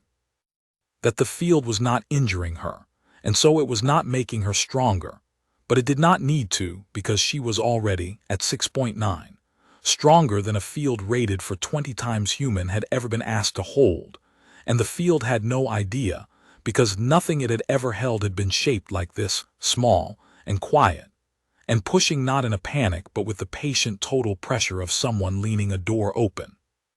The field emitters were not built to be leaned on. They were built to contain thrashing, which is spikes of force, brief and survivable. They were not built for a steady hand pressing outward with 6.9 times human strength and no intention of stopping. Oveth heard the emitters begin to sing, the rising strained note of hardware being asked to do a thing outside its envelope, and he saw the two enforcers holding the field brace and lean back against the load as though they could add their weight to a wall of light, and he saw Wren Halloran's flat, unhurried face on the other side of the shell, watching the emitters the way she watched everything, waiting for the number to resolve. The field failed from the emitter out. It did not shatter dramatically. It simply lost coherence, the hard light guttering and folding as the strained hardware gave up, and the two enforcers holding it staggered as the load they had been bracing against vanished and dropped them forward into nothing. Wren stepped through the space where the wall had been. She did it the way she did everything, without hurry, and she stood in the middle of Bay 4 in the white morning light, small and scarred in a gray recovery suit, surrounded by 6 containment enforcers of whom 2 were down and 4 were realizing, all at once, that the tools on their arms and the training in their bodies had been built for a problem that was not the problem in the room. She had not struck a single blow. That was the thing Oveth kept out of all of it. She had bent a gauntlet and leaned on a field and lifted 3 armored bodies by standing up, and she had not once done the thing the enforcers had come prepared to survive, which was fight. She had simply been what she was, and let their own force return to them, and let their own containment strain itself to death against a pressure she applied about as urgently as a person opening a jar. "Nobody has to get hurt," Wren said into the bright silence. She said it to the room evenly, the way you'd tell a work crew where the pressure was leaking. "I want to be clear about that because I don't think you understand how this works yet. It's not me that hurts people. It's you hurting me. Every time you put a mark on me, I get a little worse to be around. So the smart thing, the only smart thing, is to stop putting marks on me." She looked around at the enforcers, at the deformed gauntlet, at the dead field emitters ticking as they cooled. "You lanced me. You pinned me. You fielded me. And I'm stronger now than I was 10 minutes ago, permanently, because you did. Do the math on where this goes if you keep it up." Vesson, to his credit, did the math. Oveth watched him do it, watched the containment lead look at his downed officers and his ruined equipment, and the small, unbothered human who had done it all without landing a strike, and watched him arrive, visibly, at the only correct conclusion, which was that every second his tier remained in the room fighting was a second they made the thing in front of them worse. "Stand down," Vesson said to his people. "Stand down out now." They went. They took their downed and they went, and the sedation lance lay where it had fallen on the white floor, discharged and useless, and the containment field emitters cooled and ticked, and the graph on the wall held at 6.9, which was where the morning's kindness had driven it. Wren looked at the fallen lance for a moment. Then she looked up at Oveth, still at the rail, the only Sethian who had not moved through the whole of it. "You didn't help them," she said. "No." "Why not?" Oveth considered the question with the seriousness it deserved. "Because I could see the graph," he said. "And they could not." Something in her face eased, not warmth. She did not have warmth to spare, but a kind of recognition, one careful professional acknowledging another across a bright room full of the wreckage of a bad plan. "Yeah," she said. You're the one who flinches at the right things." She bent, unhurried, and picked up the discharged lance from the floor and turned it over in her scarred hands, examining the mechanism the way she examined everything. "So flinch for me now, Doctor." They just watched their best people bounce off me without me throwing a punch. They're upstairs right now deciding what to do about it. What's next?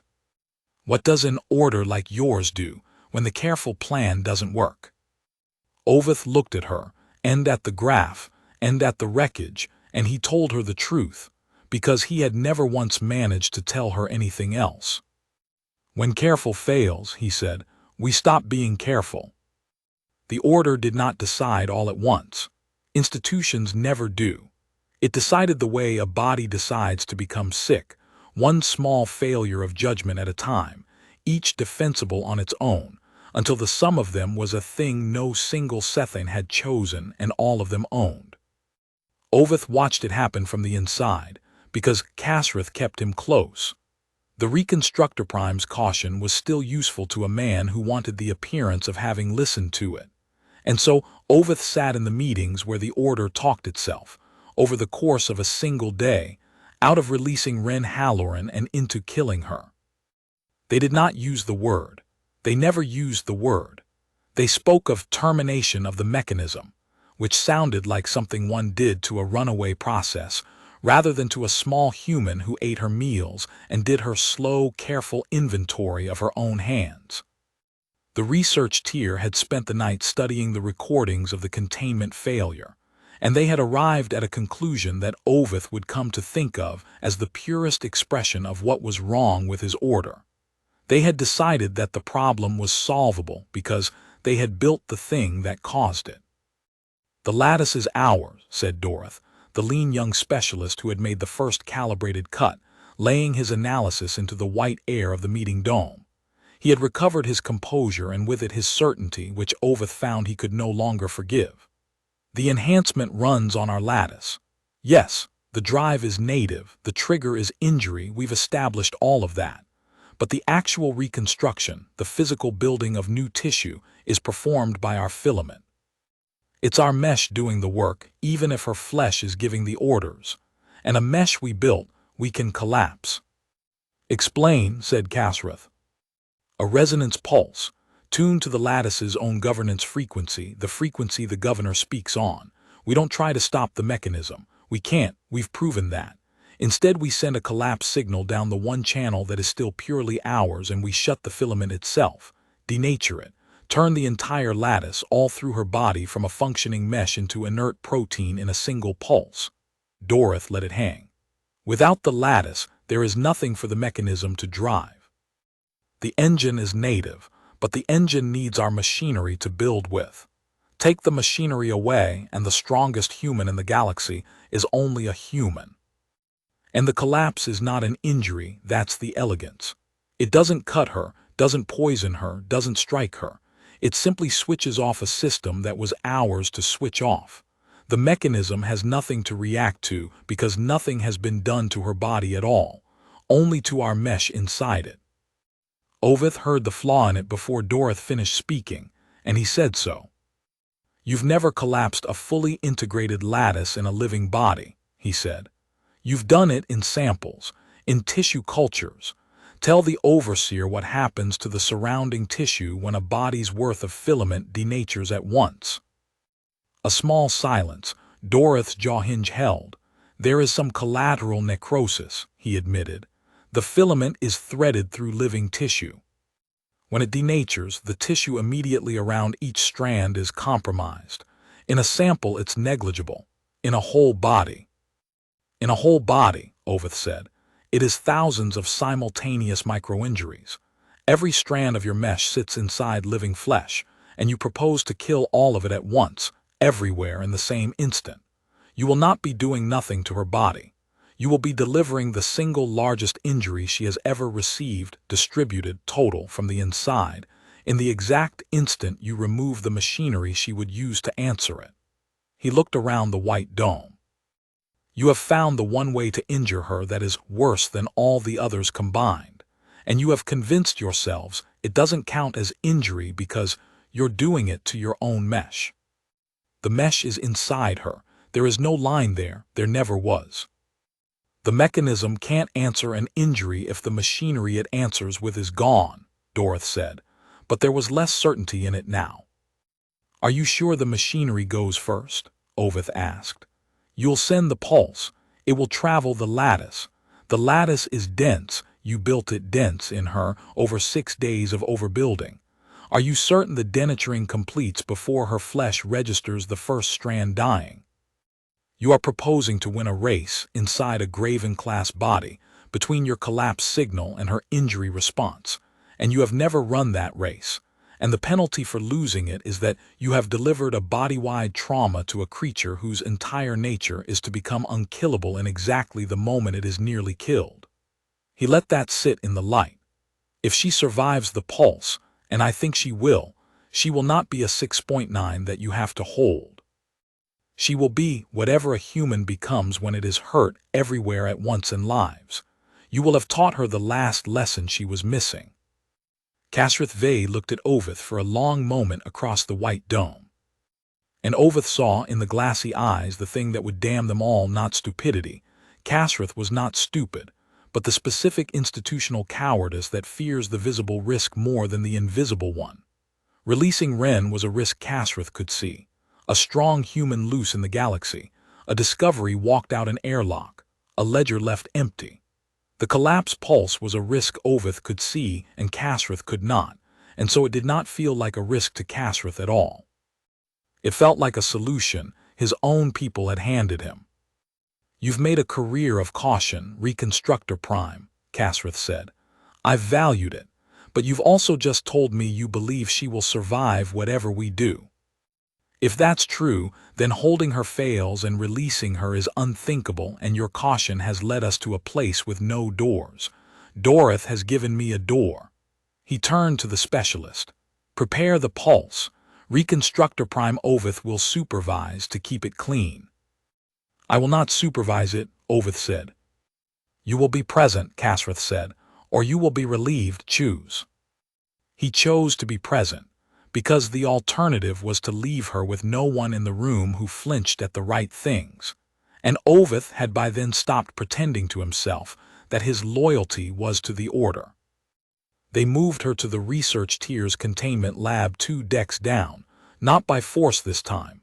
They had learned that much. They told her the truth, or a shape of it, that they intended to switch off the lattice, that it would be uncomfortable, that it was the safest course for everyone. Ren listened to the shape of it with her flat attention, and then she looked at Ovith, who stood at the back of the lab where they had put him, and she read his face, which she had gotten very good at reading, and she knew. He's lying to me, she said, not to Dorothy, to Ovith. Isn't he? This isn't a switch. This is you people trying to kill me and calling it a switch. Ovith did not answer with his voice. He held her gaze and he did not look away, which was answer enough for a creature that had learned to read who flinched. Right, Ren said quietly. She settled back onto the lab cradle. She did not struggle. She did not run. There was nowhere on the spire to run, and running was not her way. Her way was to wait for the wreck to show its edges. Okay, go ahead. She folded her scarred hands. But I want the doctor to say it, not you. She nodded at Dorothy. Him, the one who flinches. I want him to tell me it's going to work because he's the only one here who won't lie to me, and I want to know what he thinks before you do it. The lab went quiet. Dorothy looked at Ovith. Kasrith, on the observation platform above, looked at Ovith. And Ovith, standing at the back of the bright lab with the star coming hard through the dome, understood that she had just handed him the last honest instrument in the room, which was his own refusal to lie to her, and that she was using it to force the Order to hear, in his voice, the thing they had spent a day talking themselves out of hearing. It will not work, Ovith said. He said it into the bright silence clearly so the platform could hear. The pulse will injure her more severely than anything yet done to her. If it kills her cleanly in the first instant before her flesh answers, then it works, and I do not believe it will be that fast. And if it does not kill her in the first instant, then you will have delivered a body-wide trauma to the one kind of body in the galaxy that becomes stronger from body-wide trauma. I have said this upstairs. I will say it here in front of her because she asked. This is not a switch. It is the largest injury we can devise, and we are about to give it to the thing that eats injury." "Thank you," Wren said, evenly. She looked up at the platform at Casrith's gold-lacquered throat behind the glass. "You heard him. He's the one who's been right every time.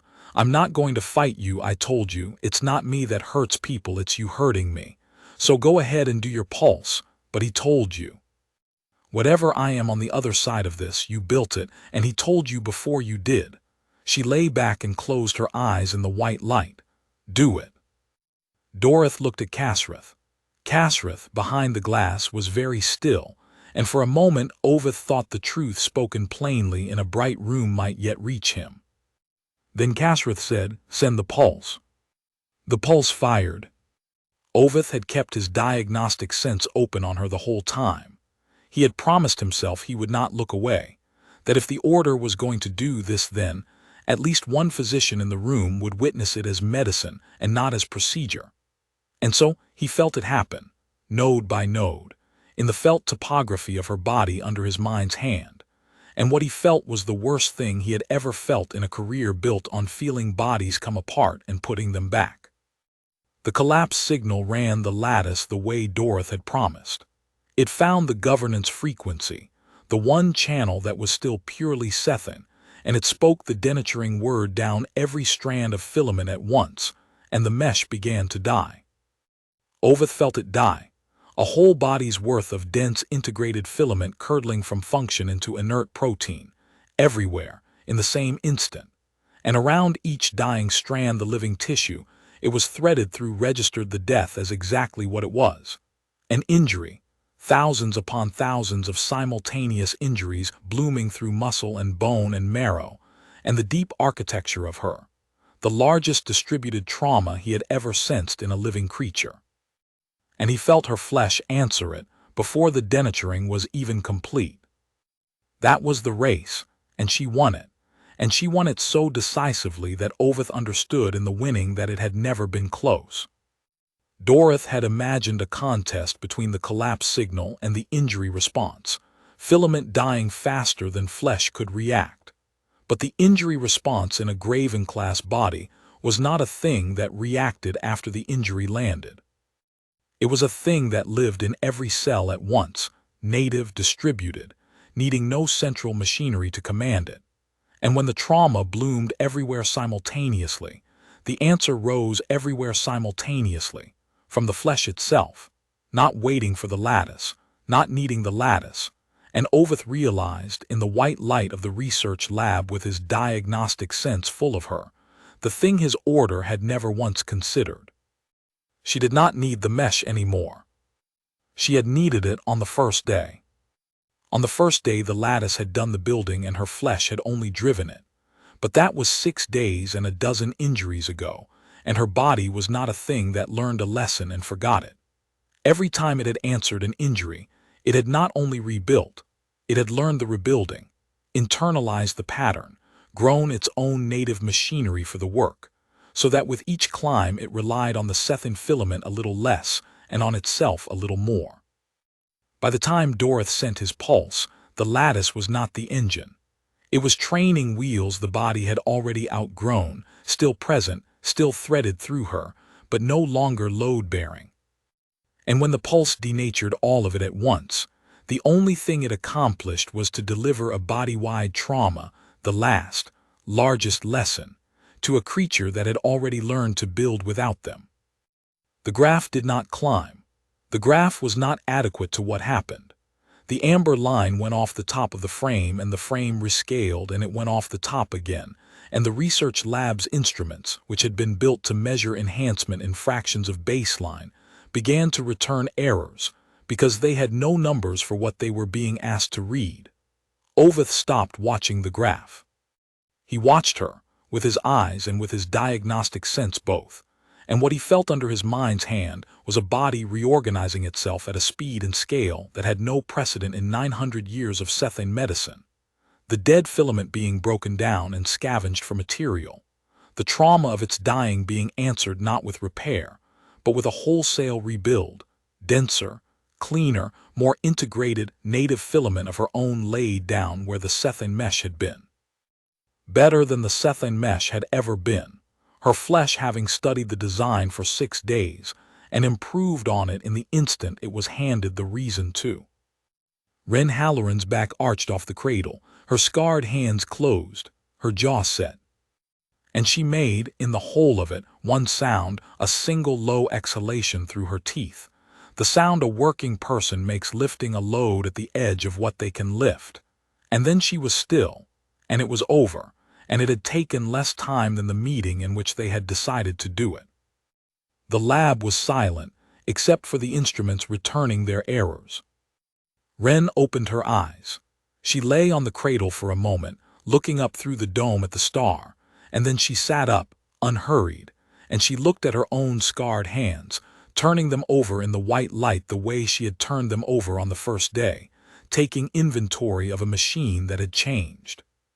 And Oveth, who could feel what she was feeling in his diagnostic sense, knew what the inventory would find, and knew that she would find it without alarm and without triumph, only with the flat cold attention she gave to everything, pricing the wreck one more time.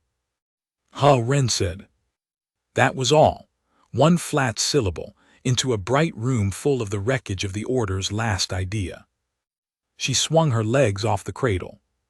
She stood, and there was nothing different to see.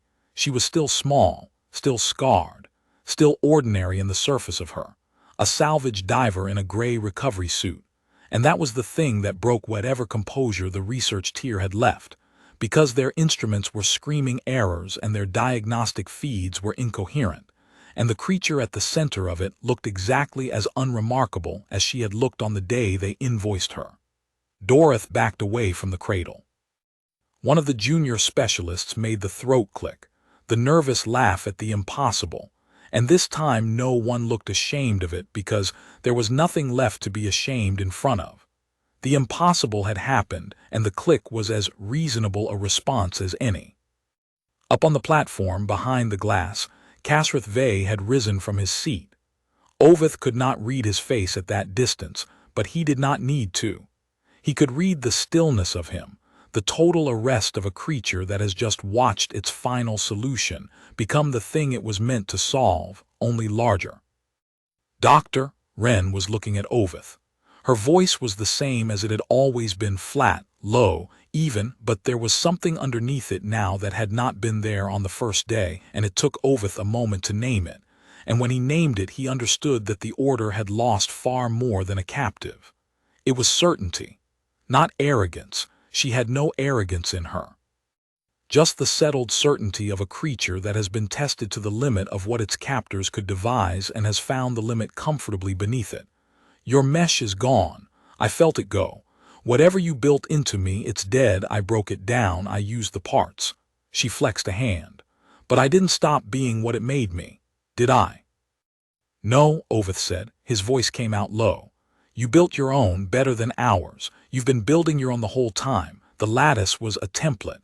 You copied it and improved it, and now it's yours, and there is nothing left in you that belongs to us. Nothing we can pulse, nothing we can switch, nothing we made that you still need. He said it looking up at the platform as much as at her, so Casrith would hear every word. We spent our last lever. It was never a lever. She outgrew it days ago, and we didn't know, because we never once stopped assuming the machinery was ours. Wren absorbed that. Then she did something she had not done in 7 days on the spire. She looked around the room, slowly, deliberately, at the research tier frozen against the walls, at the screaming instruments, at Casrith arrested behind his glass, at the whole bright apparatus of the order that had opened her up and improved her and studied her and pinned her and lanced her and fielded her, and at the last tried to kill her from the inside, and she took a full accounting of it, the way she took an accounting of everything. You want to know the part you got wrong, she said. She was not asking. It's not the science. The science you got right every step. You built a thing that makes bodies stronger, and you put it in a body from a world you rated 1 notch below impossible, and you were surprised when it worked too well. That's not a science mistake. Anybody could make that mistake. She stepped away from the cradle into the center of the bright lab, small and scarred and entirely calm. The part you got wrong is you never stopped to ask what happens to you if it works. You were so busy figuring out whether you could that not one of you, except him, a nod at Oveth, ever spent 30 seconds on whether you should be in the room when it did. She looked up at Kasrith behind the glass. Well, it worked, and here you are. In the room. Kasrith Vey did the thing that frightened institutions always do when the careful plan and the clever plan have both failed. He reached for the biggest lever in the building and pulled it without asking what it was attached to. The research tier's containment lab, like every high-hazard space on the spire, was rated for total isolation. If a reclamation ever produced something genuinely dangerous, a runaway pathogen, a client whose enhancement turned septic and violent, the deck could be sealed behind blast doors and vented to vacuum, the whole atmosphere dumped to the void in under a minute. A scorched earth failsafe the Order had built into the architecture and in 90 years never used. Kasrith used it now. Oveth heard him give the order over the platform's channel, his gold patient voice gone thin and fast, and Oveth understood two things in the same instant. That Kasrith intended to vent the lab with Ren inside it, and that he had not stopped to count who else was inside it. Dorith was inside it, 3 junior specialists were inside it, Oveth was inside it. The blast doors came down. The warning strobes lit not red, the spire did not do red. Even its alarms were a bright clinical white that pulsed like a heartbeat. And the vent cycle began its count, and the research tier, who had built the failsafe and knew exactly what it meant, broke. Dorith threw himself at the sealed door. The juniors scrambled for the emergency suits racked at the far wall, 3 suits for 4 Sethane, and the arithmetic of that turned the lab, in the space of a breath, into the thing panic always makes. A room full of people who had a moment ago been colleagues and were now competitors for survival. Ren Halloran did not move toward the suits. She stood in the center of the pulsing white light and watched the Sethane scramble, and Oveth, even then, even with the vent count running, found that he was watching her instead of the door, because her stillness in the middle of the panic was the most human and the most alien thing he had seen from her yet. She was not afraid. She had understood, faster than any of them, that the vent was another injury her captors were choosing to inflict, and she had already priced it, and the price was acceptable to her. And so, she simply stood and watched her captors discover that their own failsafe did not care which side of the enhancement question they had been on. Then she looked at Oveth, and she did the arithmetic he had not had time to do, and she moved. Not toward the suits, toward him. She crossed the lab in the pulsing light, unhurried even now, and she took Oveth, a physician half again her height, 4-armed, twice her mass. And she put him against the one structure in the room built to survive the vent, the reclamation cradle's armored base, and she put herself between him and the room, and she said flatly over the rising whine of the vent, "Hold your breath, doctor. Don't fight it. I've got you." "You cannot," Oveth began. "I can hold a door," Ren said. "I held one this morning. This is just a bigger door." The vent cycle completed. The lab's outer wall irised open to the void, and the atmosphere left in a single roaring instant, and the spire's bright clinical light was replaced by the harder, cleaner light of the naked star pouring through the open wall, and the 4 scrambling Sethane, Dorith, and the 3 juniors, 2 of them half into their suits, one holding the suit he had won and would not now have time to seal, were taken by the decompression and pulled toward the open void. They did not reach it. Oveth, pinned against the cradle base with his breath held and his diagnostic sense open, because he could not stop being a physician even dying, felt Ren Halloran plant herself against the roaring pull and reach out with her scarred hands and catch them. She caught Dorith by the coat. She caught a junior by the arm. She braced against the cradle base with Oveth behind her and 4 Sethane in front of her, and the whole atmosphere of the deck trying to tear all 6 of them into the void, and she held. Her body hurt everywhere at once for the second time in an hour. The decompression itself an injury, the void an injury, the vacuum tearing at her 1,000 ways, answered as it always answered. And Oveth felt the answer through his diagnostic sense, felt her flesh reorganize on the fly to survive a vacuum no human body was ever built to survive, sealing, hardening, slowing. And he understood that Kasrith had, once again, delivered the exact input the engine fed on. That the vent meant to kill her was at that moment teaching her body how to live in the void, and that she was using the strength it gave her not to save herself, which needed no saving, but to hold 4 Sethin and 1 old physician against a death her captors had ordered for all of them without counting. She could not hold them long. Oveth knew it, and she knew it. 2 scrambling juniors had already lost their grip on the racked suits, and only her hands stood between them and the open wall, and even a body without a ceiling has only 2 hands.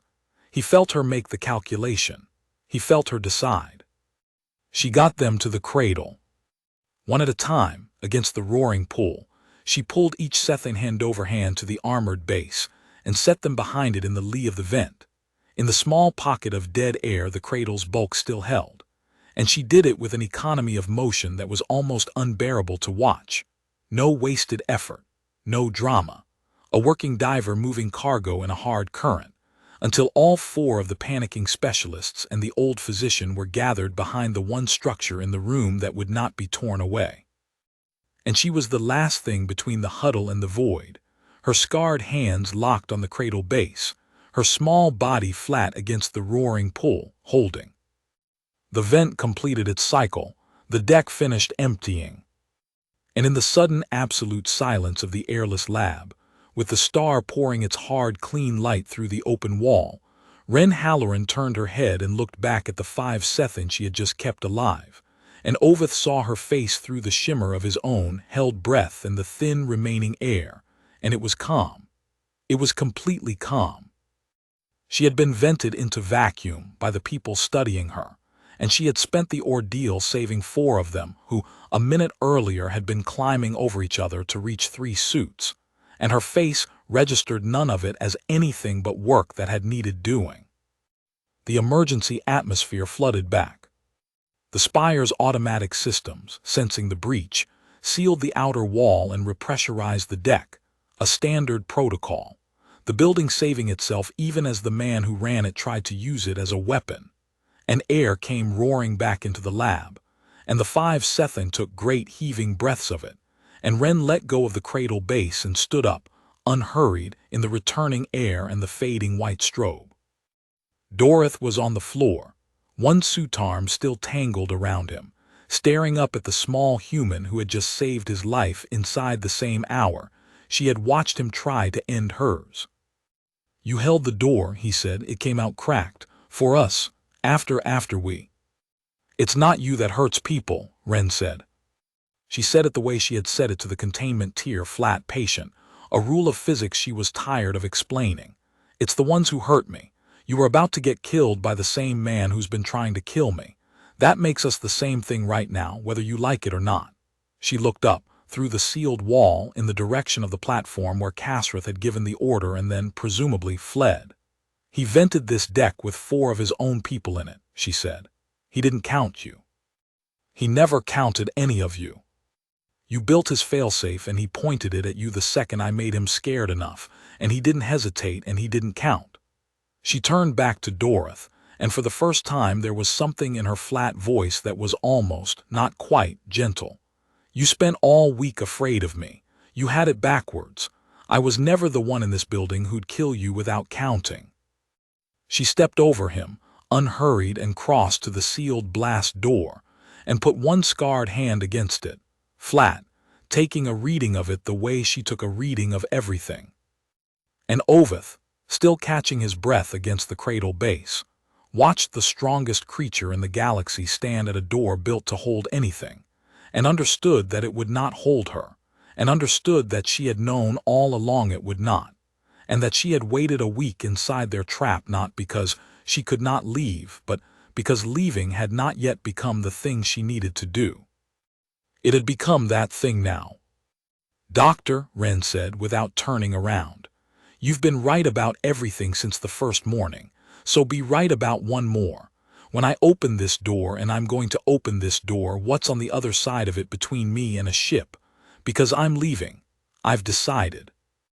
I gave your order a week to figure out that keeping me was going to cost more than letting me go, and they spent the week proving they'd rather kill everyone in the building than admit it. She flexed the hand against the door. So, between here and the docks, what am I walking through? Oveth got to his feet. He looked at Dorothy on the floor, and the shaking juniors, and the sealed door with the small human's hand flat against it, and he made, in that moment, the choice he had been circling since the 9th minute of the first morning. The choice to stop being a physician of the order and become, simply, the one person on the spire who told her the truth. Everything they have left, he said. And I'll walk you through it. She opened the door the way she did everything, without ceremony. She set her scarred fingers into the seam where the two blast panels met, panels rated to hold against a hull breach, and she drew them apart, and the mechanism that drove them, servos built to resist forces measured in tons, lost the argument the way the field emitters had lost it, with a rising strained note and then a sudden silence. The door stood open. Beyond it the corridor curved away, bright and white and empty, the star throwing its clean light through the long crystal windows that ran the outer wall. They'll have pulled back to the dock ring, Oveth said. He came up beside her, and it felt strange to walk beside her instead of watching her from a rail, strange and clarifying, the way it feels to finally stand on a diagnosis you have circled for days. The spire is built in rings. We're in the research tier inner ring. The docks are 3 rings out.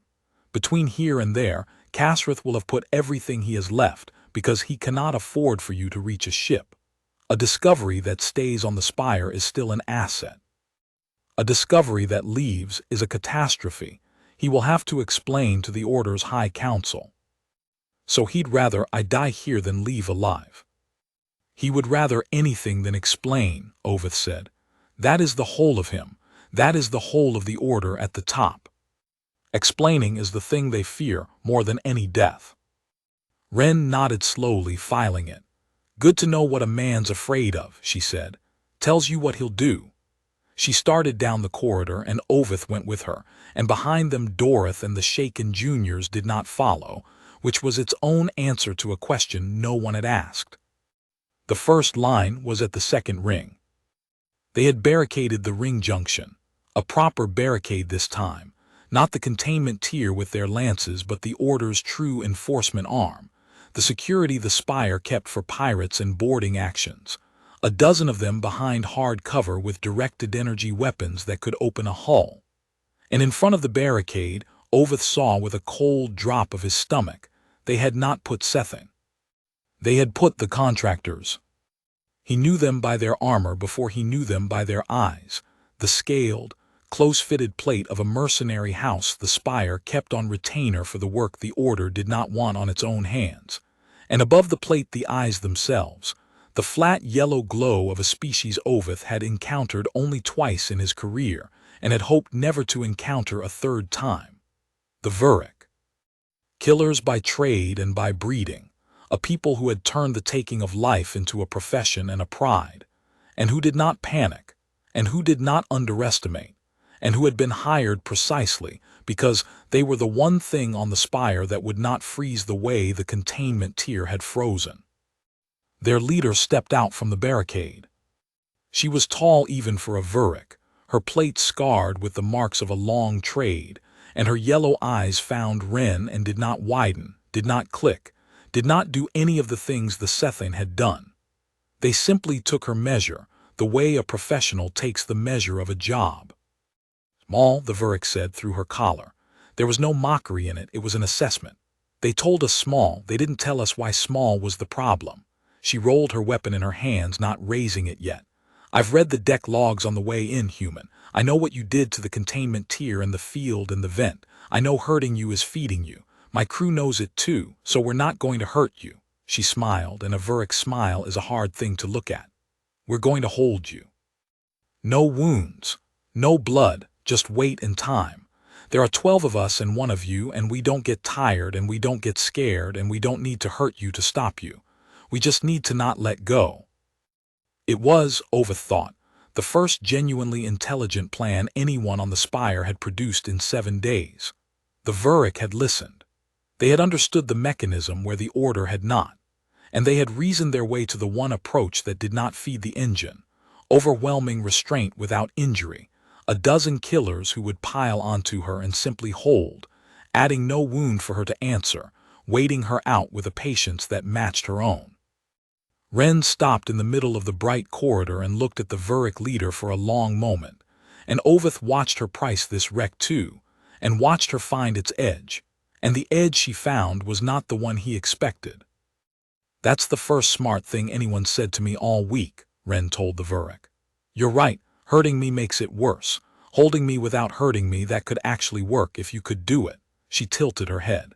"But here's what you got wrong, same as they did. You think the problem is whether you can hold me. It's not. The problem is that to hold me, you have to reach me.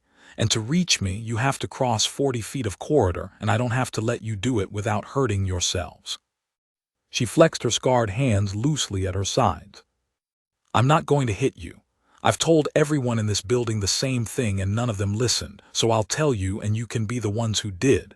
I don't hurt people, but I'm about to walk through you and physics doesn't care about my intentions. You weigh what you weigh. I'm stronger than the floor you're standing on. When you put your hands on me to hold me, your own strength comes back into you because it's got nowhere else to go. Every hold you take is a hold you lose, and the losing is going to cost you, and none of it will be me hurting you. It'll be you hurting yourselves on me because that's all touching me is now." She took a step forward. "You're professionals, so do the professional thing. Do the math on the cost, and decide if the contract's worth it, before your crew is on the floor and you're explaining to your house why you spent them on a job the client never told you the truth about." The Vuric leader was quiet. Her yellow eyes moved from Wren to Oveth and back, and Oveth saw her doing exactly what Wren had told her to do: the math, the cold professional accounting of cost against contract, the one calculation the Sethian Order had been too proud and too frightened to run. "They didn't tell us the truth about the job," the Vuric said. "It was not a question." "They never do," Oveth said before he could stop himself. "It's the whole of them."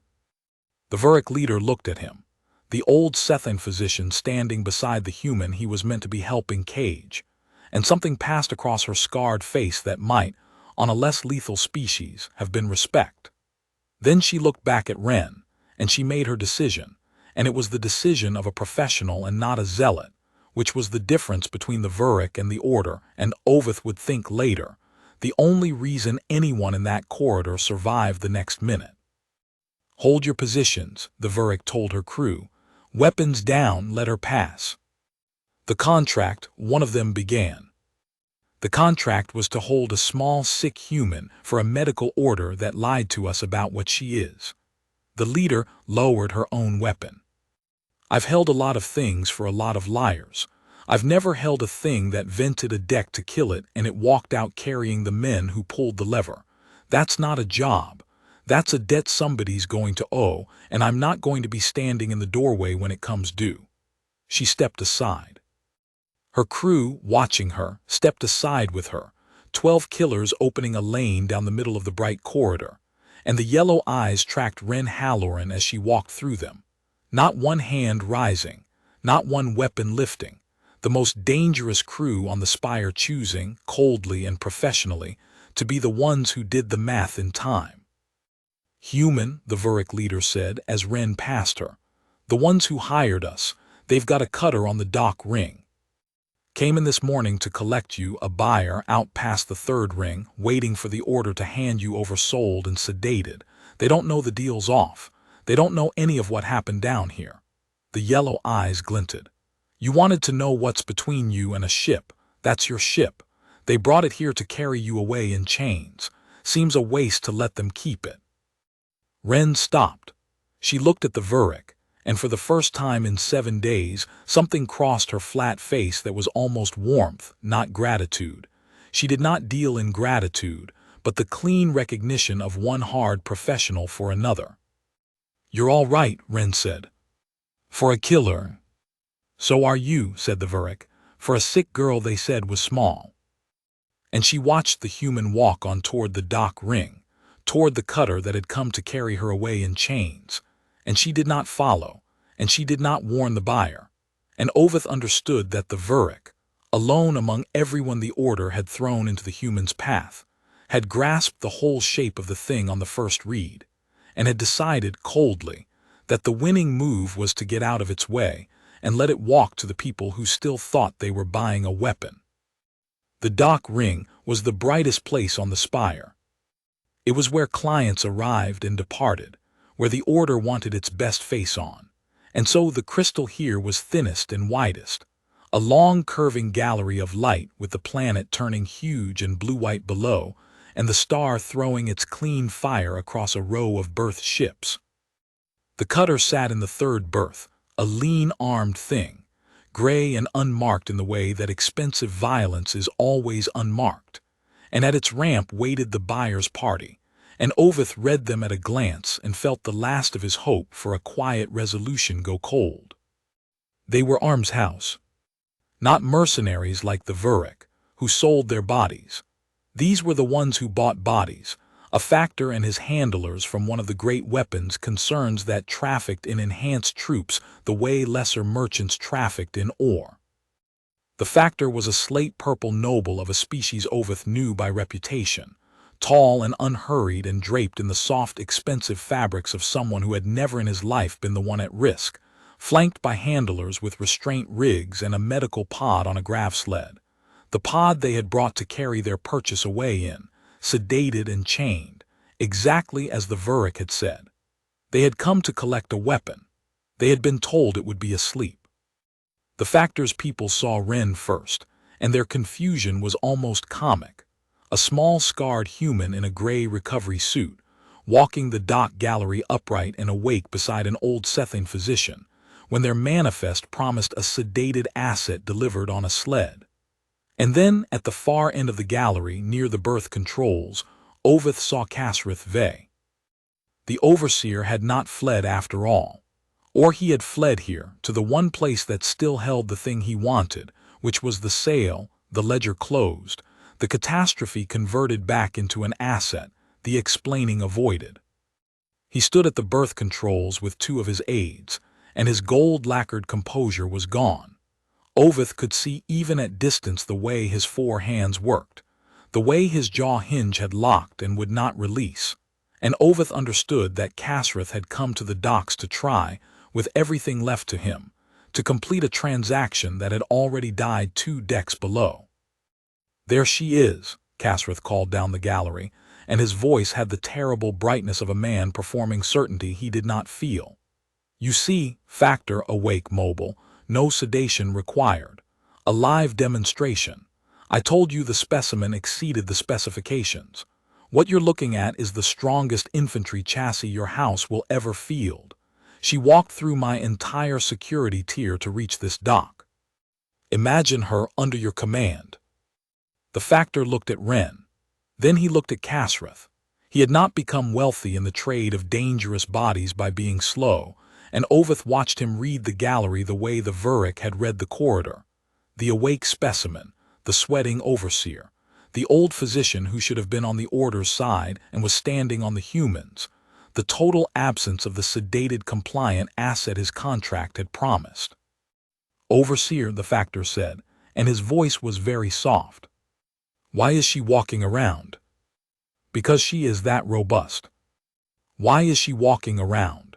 the factor said again, "beside your own physician, with your security tier apparently unable to stop her? And why does your face look like a man selling a ship that's already on fire?" Casrith had no answer that was not the truth, and the truth was the one thing his whole nature was organized to avoid.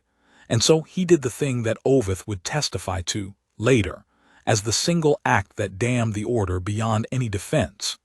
He reached to the berth controls, and he armed the dock ring's emergency separation, the charges that could sever a compromised berth from the spire and blow it clear into the void, and he put his hand over the release. And he turned the brightness of his terror on all of them at once.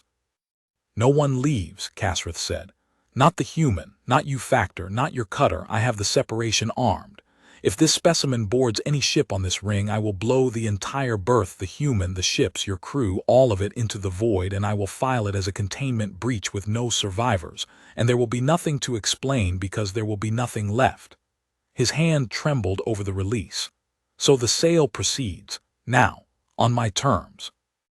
The Factor pays, the specimen is sedated and loaded, and everyone walks away wealthy and quiet. Or I close this berth and everyone here is a line item I never have to account for. Choose." The dock gallery went silent. The Factor's handlers had gone very still. The planet turned below, huge and indifferent, and the star burned clean through the crystal.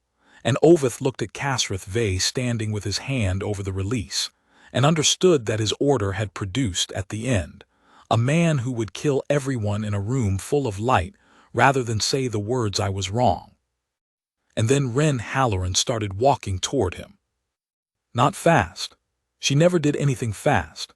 She walked down the bright gallery toward the Overseer and his armed release with the same unhurried gait she had used everywhere on the spire, and the Factor's people fell back from her, and Kasrith's aides fell back, and Kasrith himself pressed his trembling hand harder over the release and screamed at her to stop. "I will do it," Kasrith said. "I will blow the berth. You cannot cross the distance before I—" "You keep telling everyone what I can't do," Ren said. She did not stop walking. "The containment tier told me I couldn't break their field. The research tier told me I couldn't survive their pulse. You told me I couldn't survive the vent. Every single time, the thing you were sure I couldn't do was the thing I did about 10 seconds later. You'd think a room full of doctors would notice a pattern." She was halfway to him now. "You want to know what I actually can't do? I can't reach you before you press that. You're right about that one. If you press it, the berth blows and I go into the void with everyone else." Kasrith's hand steadied, fractionally, at being told he had finally found the edge.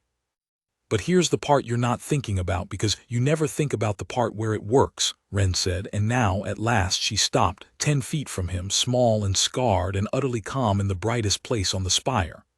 "I've been in the void once already today. Your vent put me there, and my body learned it. I felt it learn, the doctor felt it too, ask him. I can live out there now. You blow this berth and everyone here dies and the ships die and your whole clean sail goes into the dark, and then, a while later when the wreckage stops tumbling, I'm still out there, alive. In the void your order made me able to live in, and I will have watched you kill a gallery full of people to avoid saying 3 words. She tilted her head. So go ahead, press it, kill everyone. It doesn't get you out of the one thing you're actually afraid of, because I'll still be alive to explain what you did, and now so will he." She did not look at Oveth, but everyone in the gallery did. Kasrith Vey stood with his hand over the release, and Oveth watched the whole architecture of the man come apart, watched him understand that even his last and worst lever did not reach the thing he feared, that there was no death he could order in this bright room that would save him from being explained, because the one witness he most needed dead was the one witness he could not kill. His hand shook over the release. His jaw hinge worked. And the star burned down through the crystal on all of it, clean and merciless and bright. He did not press it. In the end, Kasrith Vey was not brave enough even to be a monster. His hand came off the release, and he sagged against the birth controls, and the fight went out of him all at once, the way it goes out of institutions when the explaining can no longer be avoided. Ren looked at him for a moment longer.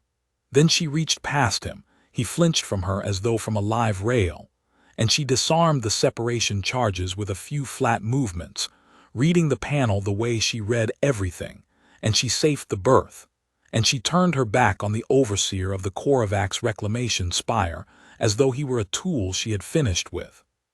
"Factor," she said to the slate-purple noble frozen at the cutter's ramp, "you came here to buy a soldier. There isn't one. There's just me, and I'm not for sale, and I never was. I was a salvage diver with a bad shoulder who signed a waiver 7 days ago and got turned into this by people who couldn't stop themselves." She walked toward the cutter, and the factor's handlers parted before her, and no one raised a weapon, because everyone in the gallery had by now done the same math the Vuric had done. "But you did bring a very nice ship, and your overseer just tried to blow it up with all of us inside it. So I'm going to take it, and you're going to let me, and you're going to go home and tell your house that the Sethan were selling something they didn't understand and it walked off with your cutter." She reached the ramp and put one scarred hand on it and looked back once at the bright gallery full of people who had come to cage or buy or kill her and were instead, every one of them, simply watching her leave. "That's the deal. It's the best one anybody's offered all week. Take it." She did not take the factor's crew. She let them off the cutter first, walked them down the ramp one at a time under her flat attention, the handlers and the medical pod and the slate-purple noble who had come to buy her, and set them loose in the gallery with the rest, because whatever else Ren Halloran was, she was not a creature that took more than the job required, and the job required a ship and not hostages. Then she stood at the foot of the ramp and looked at Oveth, and the bright gallery held its breath around them, and she asked him the only question left. "You coming?" Oveth considered it. He was old, and he had spent his whole long life inside the Order, and the Order was ending. He could feel it ending around him in the silence of the gallery, the way you feel a great structure settle before it fails. And there was a lean armed cutter at his back with an open ramp and the strongest creature in the galaxy offering him a seat on it. A younger physician might have taken it. A younger physician would have seen only the two futures, the sinking Order or the open void, and chosen the void. Oveth had been a physician too long to see only two futures. "No," he said. Ren nodded slowly as though she had expected it, and perhaps she had. She read who flinched, and she had learned to read him first of all. "Because somebody has to explain," she said. "Because somebody has to explain," Oveth agreed. "You said it to him and you were right. It's the thing he fears more than death. The Order will convene an inquiry. They will want it quiet, they will want it sealed, they will want a version of these 7 days that leaves the ledger intact and the practice untouched, and they will find 100 careful physicians willing to give it to them." He straightened to his full height, all 4 arms still. "And there will be one who was in every room, who kept his diagnostic sense open on you from the 9th minute of the first morning to the vent that should have killed us both, who felt the pulse fail and the mesh die, and your own flesh build better than ours in the instant we tried to end you. They cannot seal what I saw. I will not let them. So I'll stay and I'll explain, in exactly the words it happened in, until every physician in this Order understands what we did, that we took our finest work and put it into a body from a world we rated 1 step below impossible, and taught it, cut by cut, that there is no ceiling. Someone has to say that plainly in a bright room and not look away. It appears that is my work now." Something moved in Ren's flat face, the closest she had come in 7 days to the thing that on another species would have been affection. "You've been my doctor this whole time," she said. "You know that. Everyone else in this building saw a specimen or an asset or a weapon or a line item. You're the only one who kept treating me like a patient, even at the end. Even when the patient could break the door off the room." She put out one scarred hand, the human gesture, and after a moment Oveth understood it and took it in one of his, and her grip was careful, deliberately, precisely careful, a creature that could crush the bones of his hand holding it as gently as a thing could be held. "Thank you for flinching at the right things." "Where will you go?" Oveth asked. "Home first." She let go of his hand and looked out through the crystal at the planet turning below and past it, where the stars would be. "Somebody has to tell my people what your Order figured out. That's the part your overseer never understood. Right to the end, he thought the dangerous thing was me. 1 diver, 1 ship, 1 body without a ceiling. He was so busy being afraid of the one of me in his building that he never once did the math on the rest." She looked back at Oveth, and her voice stayed flat and low and even, and that was what made it land. "There are a lot of us, Doctor, a whole Graven-class world of us, And your order just proved something that everybody back home is going to want to hear. You proved that the galaxy's best medicine, the thing you sell to make broken bodies strong, doesn't have a ceiling in us. That every hurt makes us worse to fight. We always suspected we were built hard. Your people just handed us the proof and the method and a working example. She stepped onto the ramp. You want to explain something to your inquiry? Explain that. Explain that you didn't create a weapon. You published a paper. And the whole galaxy's about to read it. The ramp closed. The cutter unberthed on the automatic cycle, drifting clear of the ring into the clean fire of the star. And Oveth stood at the crystal and watched it turn its lean gray nose toward the deep and go, carrying away the small, scarred human who had walked into the Korovac's reclamation spire 7 days ago with a bad shoulder and a marrow disorder, and a waiver signed in a steady hand, and who was leaving it as the single most consequential thing the Sethian Order had produced in 900 years, and who had, in the leaving, made it clear that she was not the consequence. She was only the first draft of it.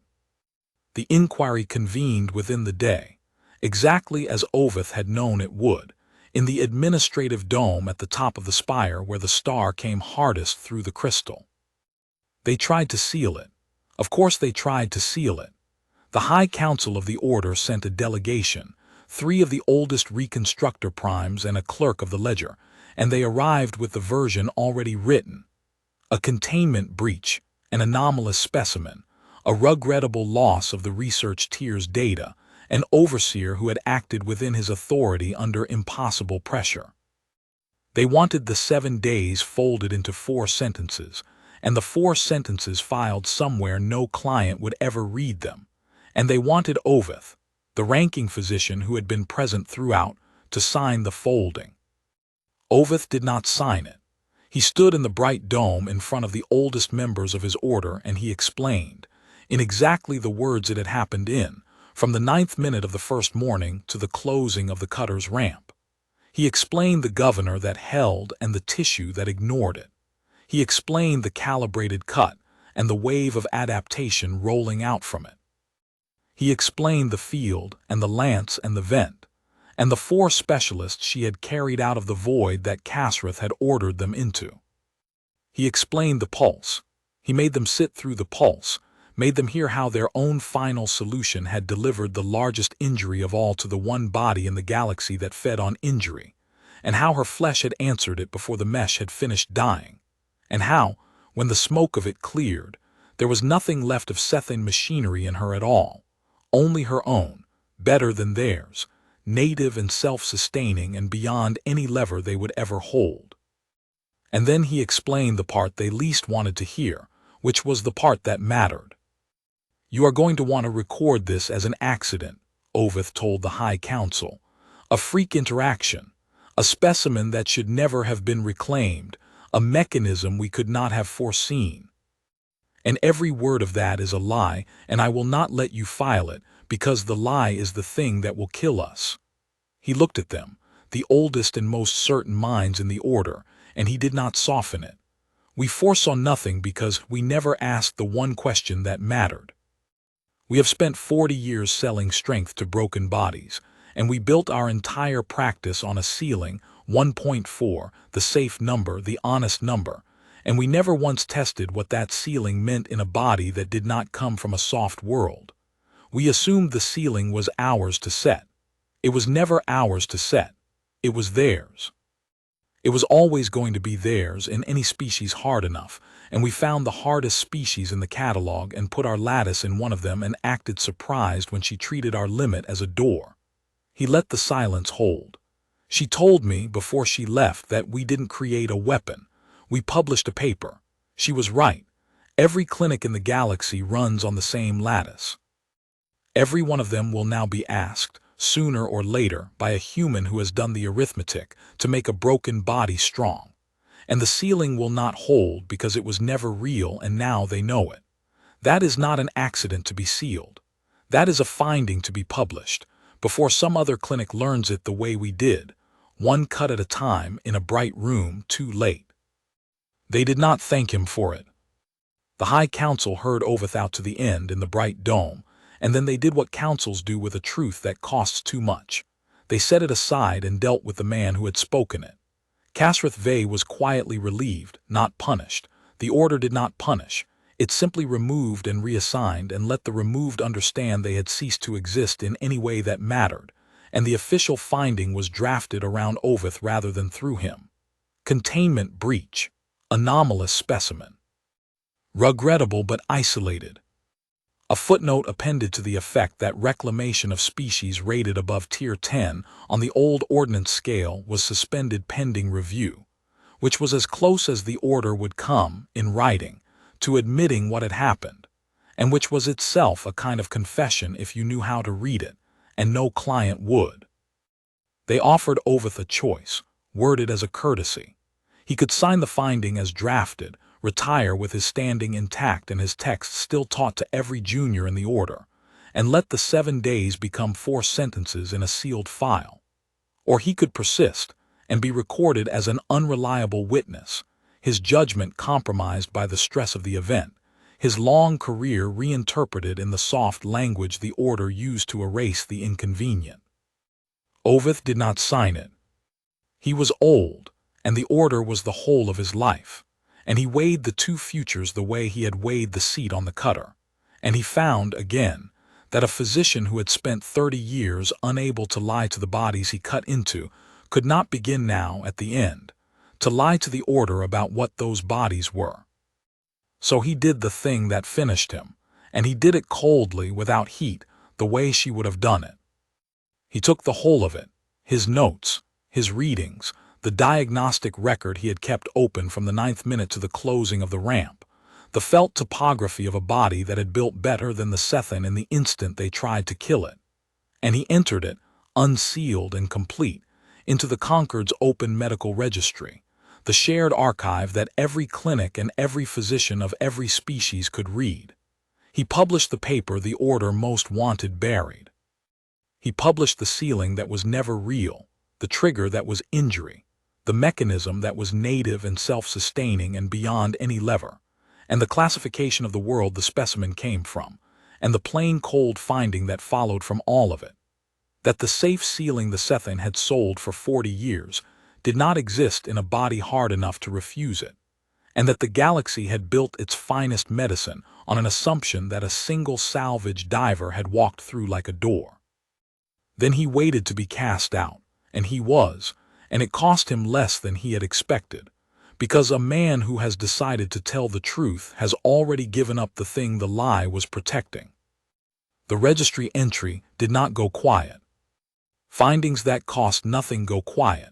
Findings that rearrange the arithmetic of an entire trade do not. Within a season it had been read and cited and argued over and denied and confirmed in clinics and war colleges and council chambers across a dozen systems, and the argument it started was not medical. It was strategic, and it was the argument Oveth had known it would be from the moment Ren Halloran said you published a paper. Because the finding did not describe one anomalous human, it described a method. It described the exact interaction between the galaxy's standard reclamation lattice and a sufficiently hard native physiology, and it named the human as the working example, and it did the one thing the order had most wanted to prevent. It made the impossible repeatable. Any clinic anywhere, running the same lattice every clinic ran, could now be walked into by a human with a broken body and a steady hand, and could make that body strong, and could not stop it from making that body stronger every time it was hurt thereafter forever, because the sealing was a Sethin fiction, and the humans had the proof of it in the open registry, filed by a Sethin physician who would not look away. The Concord security tier understood the implication before its medical tier did.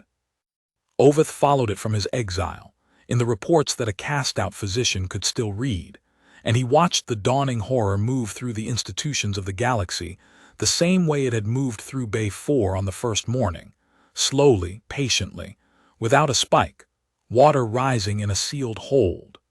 First, the war colleges ran the numbers on what a single human enhanced past the ceiling could do, and did not like them. Then someone thought to ask how many humans there were, and pulled the old survey of the Graven-class world, and found a whole planet of them. A technological species evolved on the ground that buries you, numbering in the billions. Every one of them built from the same hard stock as the diver. Every one of them now a potential working example of a method sitting open in the shared registry. And then the truly cold minds, the ones who thought the way the Vuric leader had thought in the corridor, asked the last question, the one the Order had never asked in 7 days of trying to cage her. Not can we stop one asterisk, but what happens to a galaxy that has spent 40 years selling every hard species the exact tool it needs to become unkillable, and has just published the instructions? There was no good answer. Oveth read every attempt at one, and there was no good answer, because the thing the Sethane had proved could not be unproved, and the method could not be recalled from the registry, and the humans, this was the part the strategists kept circling and could not resolve. The humans did not even need the Sethane anymore. That was the finding inside the finding, the one Oveth had felt in his diagnostic sense when the pulse failed. The lattice had been a template. The diver's flesh had copied it and improved on it and no longer required it, which meant the galaxy could not even ungive the gift by refusing to sell it. The humans had the design now. They had watched it work in a bright room on one of their own, and one of their own had walked out with the whole of it in her hard native flesh and gone home to tell the rest. Kasrith Vey had spent 7 days afraid of one small human in one bright room. He had been, Oveth thought, afraid of exactly the wrong scale of thing. The one human in the room was never the danger. The danger was the sentence she had said at the ramp, flat and low and without any heat at all. "There are a lot of us, Doctor." They came for Oveth in his exile the way they had come for Wren in her cradle, because they wanted something from him, and because they had not yet understood that wanting it and having it were different things. The conquered security tier found him on a quiet frontier station where a cast-out physician could still make himself useful setting bones for freight crews, and they were polite about it. And they did not use the word summons, but it was a summons, and Oveth went, because he had spent his life going where bodies needed reading, and he was too old to stop pretending that was a choice. They took him to a gray station far from any planet. No bright crystal domes here, no clinical white, only the hard functional light of an institution that had no clients to reassure. And they put him in a room with a dozen of the coldest minds in the Conquered, and asked him to solve the human problem. They did not call it that either. They called it the reclamation exposure, and they laid it out for him as though he had not been the one to file it, and Oveth let them, because he had learned from watching Kasrith that letting a frightened institution talk was the fastest way to see the shape of its fear. The shape of it was this: in the season since the registry entry, there had been 11 more. 11 humans on 11 worlds, walking into 11 clinics with broken bodies and steady hands, and 11 times the lattice had gone into a hard native physiology and refused its sealing, and 11 times a clinic full of physicians had watched a graph climb without a spike and understood, too late, exactly what Oveth had understood in Bay 4.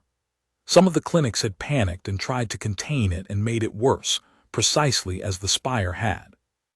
Some, having read the registry, had not tried to contain it at all, had simply completed the treatment and let the human walk out stronger and kept very quiet about it, which the security tier found, if anything, more alarming. And in at least 2 cases the humans had not come for healing at all.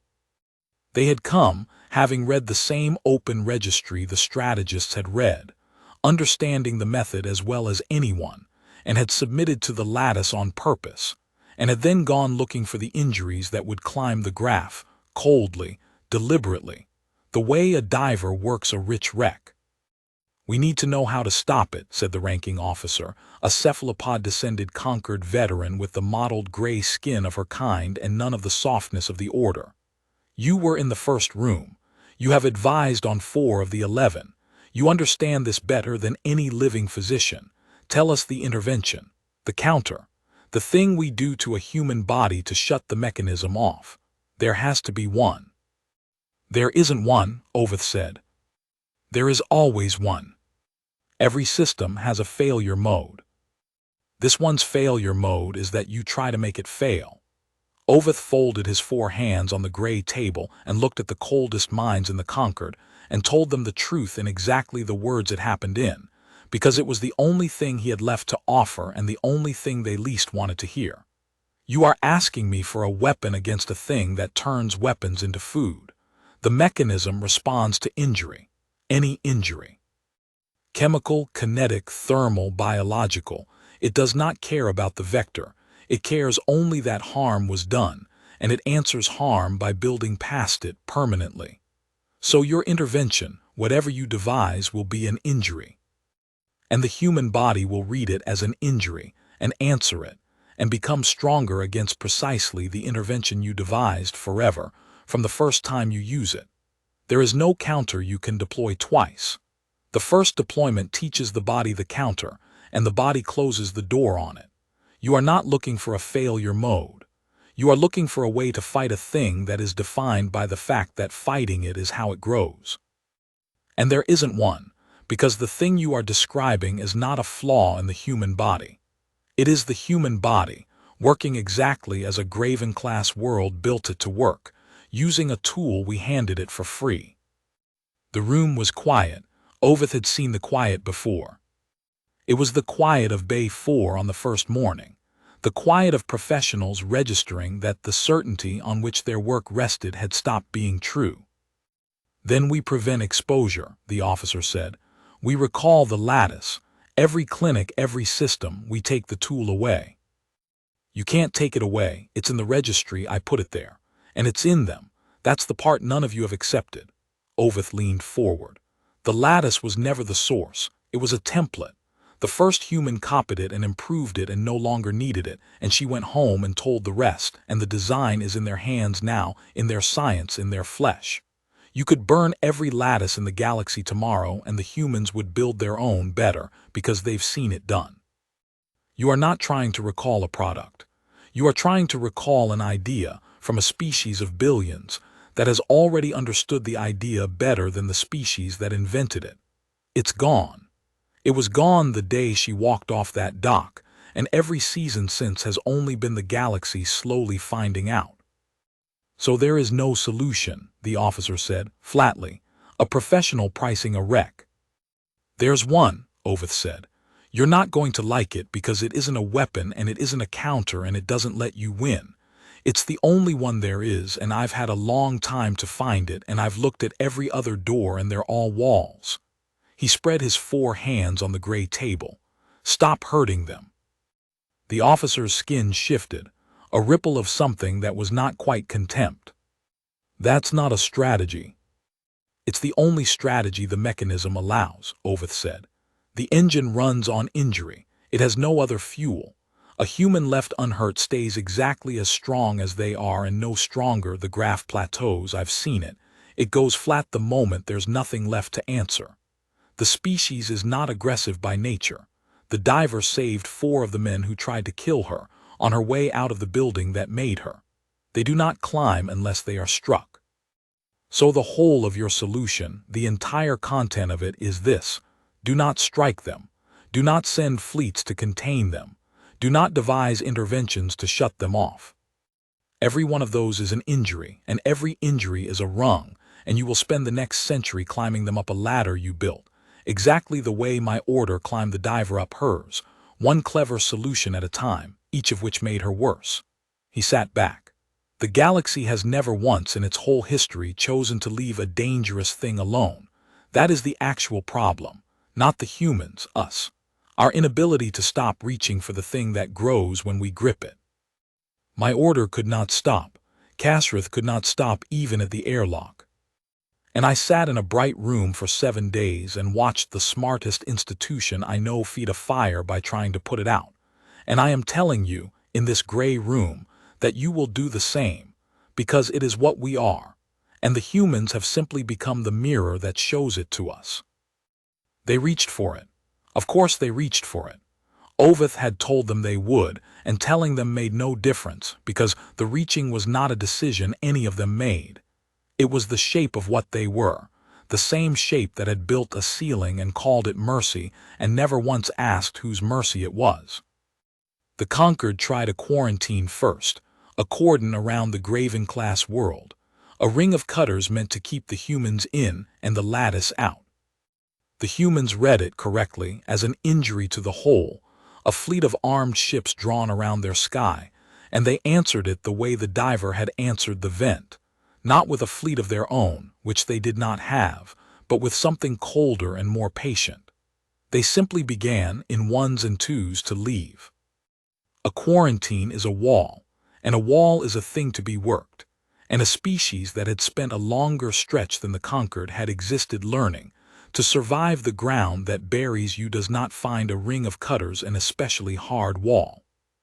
They went out through it as salvage divers go into a wreck, and each one that the cordon caught and roughed and turned back came home stronger for the roughing, and each one it did not catch was loose in the galaxy with the design in her flesh. And after a while, the conquered's own strategists understood that the cordon was not containing the humans. It was training them.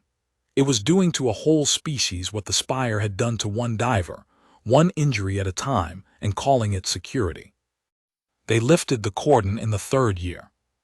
It was the first time in the recorded history of the conquered that the galaxy's institutions had chosen to stop reaching for a dangerous thing, and they did it not from wisdom but from exhaustion, having finally climbed far enough up the ladder they built to see that it had no top. And Oveth, reading the reports in his exile, thought that it was the closest his kind had ever come to grace, and that it had cost them everything they were too proud to spend earlier and would have to keep spending now. The humans did not conquer anything. That was the part the war colleges had gotten wrong from the first, the part they could never make their models predict, because their models were built by species who conquered. The humans, given a galaxy that had learned it could not strike them, mostly went back to work. They flew freight, they dove wrecks. They took the hard contracts on the hard worlds, the ones no soft species would touch, and they did them cheaply and well, and they were unremarkable and small and scarred and calm. And the only difference between the galaxy before and the galaxy after was that everyone had quietly, permanently stopped picking fights with the little human on the loading dock.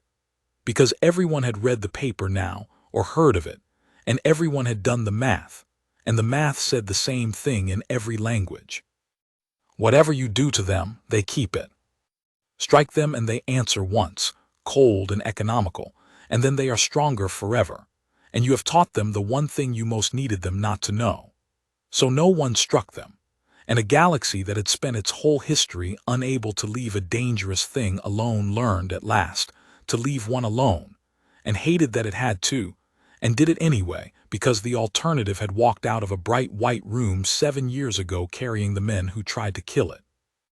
Oveth was very old when the human ship docked at his station.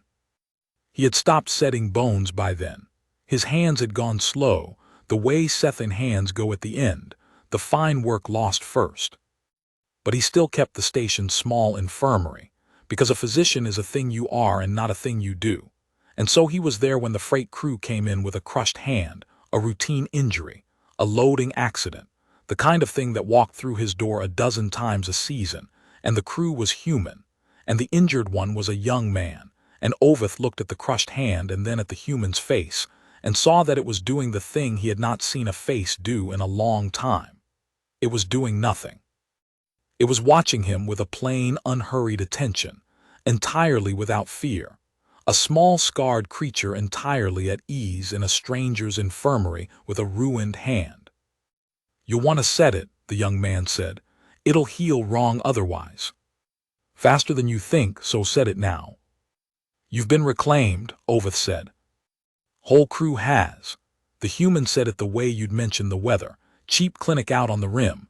They didn't want to read the registry, got scared, but we told them we'd read it too, and we knew what we were asking for, and we signed the waiver ourselves." He flexed the crushed hand, watching the ruin of it with the same flat interest Oveth had seen a lifetime ago, a working person pricing a body that had changed. "Hurts, but it's the good kind." You know the kind I mean."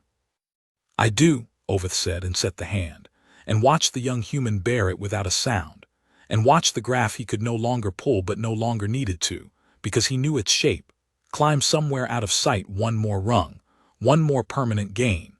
From one more injury the galaxy had learned not to inflict but that the work would inflict anyway, because the work was hard and the humans did the hard work.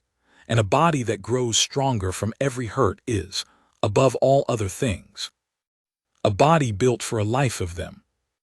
When it was done, the young man looked at Oveth's name on the infirmary plate, and something moved behind his plain eyes, not surprise. Humans were not much given to surprise, but a slow, cold recognition. "Oveth," he said. "Reconstructor Prime Oveth, the paper." He was quiet a moment. "There's a woman back home tells that story. Salvage diver. Says the doctors gave her a booster and every hurt made her worse to fight, and there was one of them, one alien in the whole white building, who flinched at the right things and told her the truth when nobody else would, and stayed behind to explain it after she left, even though it finished him." The young man looked at the old Sethin for a long moment. "That's you." "That's me," Oveth said. "She said if I ever crossed you, I should tell you something." The human worked his newly set hand, testing it, and there was, at the very corner of his mouth, the ghost of the same cold half-smile Oveth had spent 7 days learning to read on another human's face. She said, "Tell him the ceiling held for everybody except us, and tell him thanks for being the one who noticed it was never a ceiling at all." Oveth was quiet. Outside the station's viewport the deep turned, the same deep the cutter had carried her into 7 years, and a whole changed galaxy ago, and he understood that the message was the truest thing anyone had said to him since she left, and that it was, in the end, the whole of the finding he had given his life and his order to publish, folded down into one flat human sentence. They had built a ceiling and sold it as mercy for 40 years. 1.4, the safe number, the honest number, the limit past which a body could not go. They had never once asked whose limit it was, or what it would mean to a people who had grown up on the ground that buries you, a people for whom the whole galaxy was a soft world, and the whole of its medicine a gift they could improve on. The ceiling had held for every species that believed in it. And the humans had walked up to it, in a bright white room, one small scarred diver at a time, and put a hand against it the way she put a hand against everything, taking its measure, and found that the thing the galaxy had spent 40 years calling the top of what a body could be was only ever the floor they were standing on. "Tell her," Oveth said, "that I noticed on the first morning, and that I've been right about everything since." He looked at the small, unbreakable human in his infirmary and at the deep beyond the glass, and the old physician did the last honest thing left to him, which was to say the plain truth into a quiet room and not look away from it. And tell her she was never the dangerous one. We were. She just held still long enough for us to prove it. The young man nodded once and flexed his healed hand, and went back to his crew, and the freighter unberthed on the automatic cycle and turned its nose toward the hard work waiting somewhere out in the dark. Oveth watched it go the way he had watched the cutter go, a long time ago, and then he turned back to his small infirmary and its slow, certain light, and he did not think about ceilings anymore. There was nothing left up there to reach for. The galaxy had finally learned that much. And down here, where the work was, the small scarred people went on doing the things too hard for anyone else, growing quietly stronger every time the work broke them and mended them wrong, unbothered, unhurried, unafraid. A whole hard species the galaxy had rated one step below impossible and then, too late, decided it had better leave alone.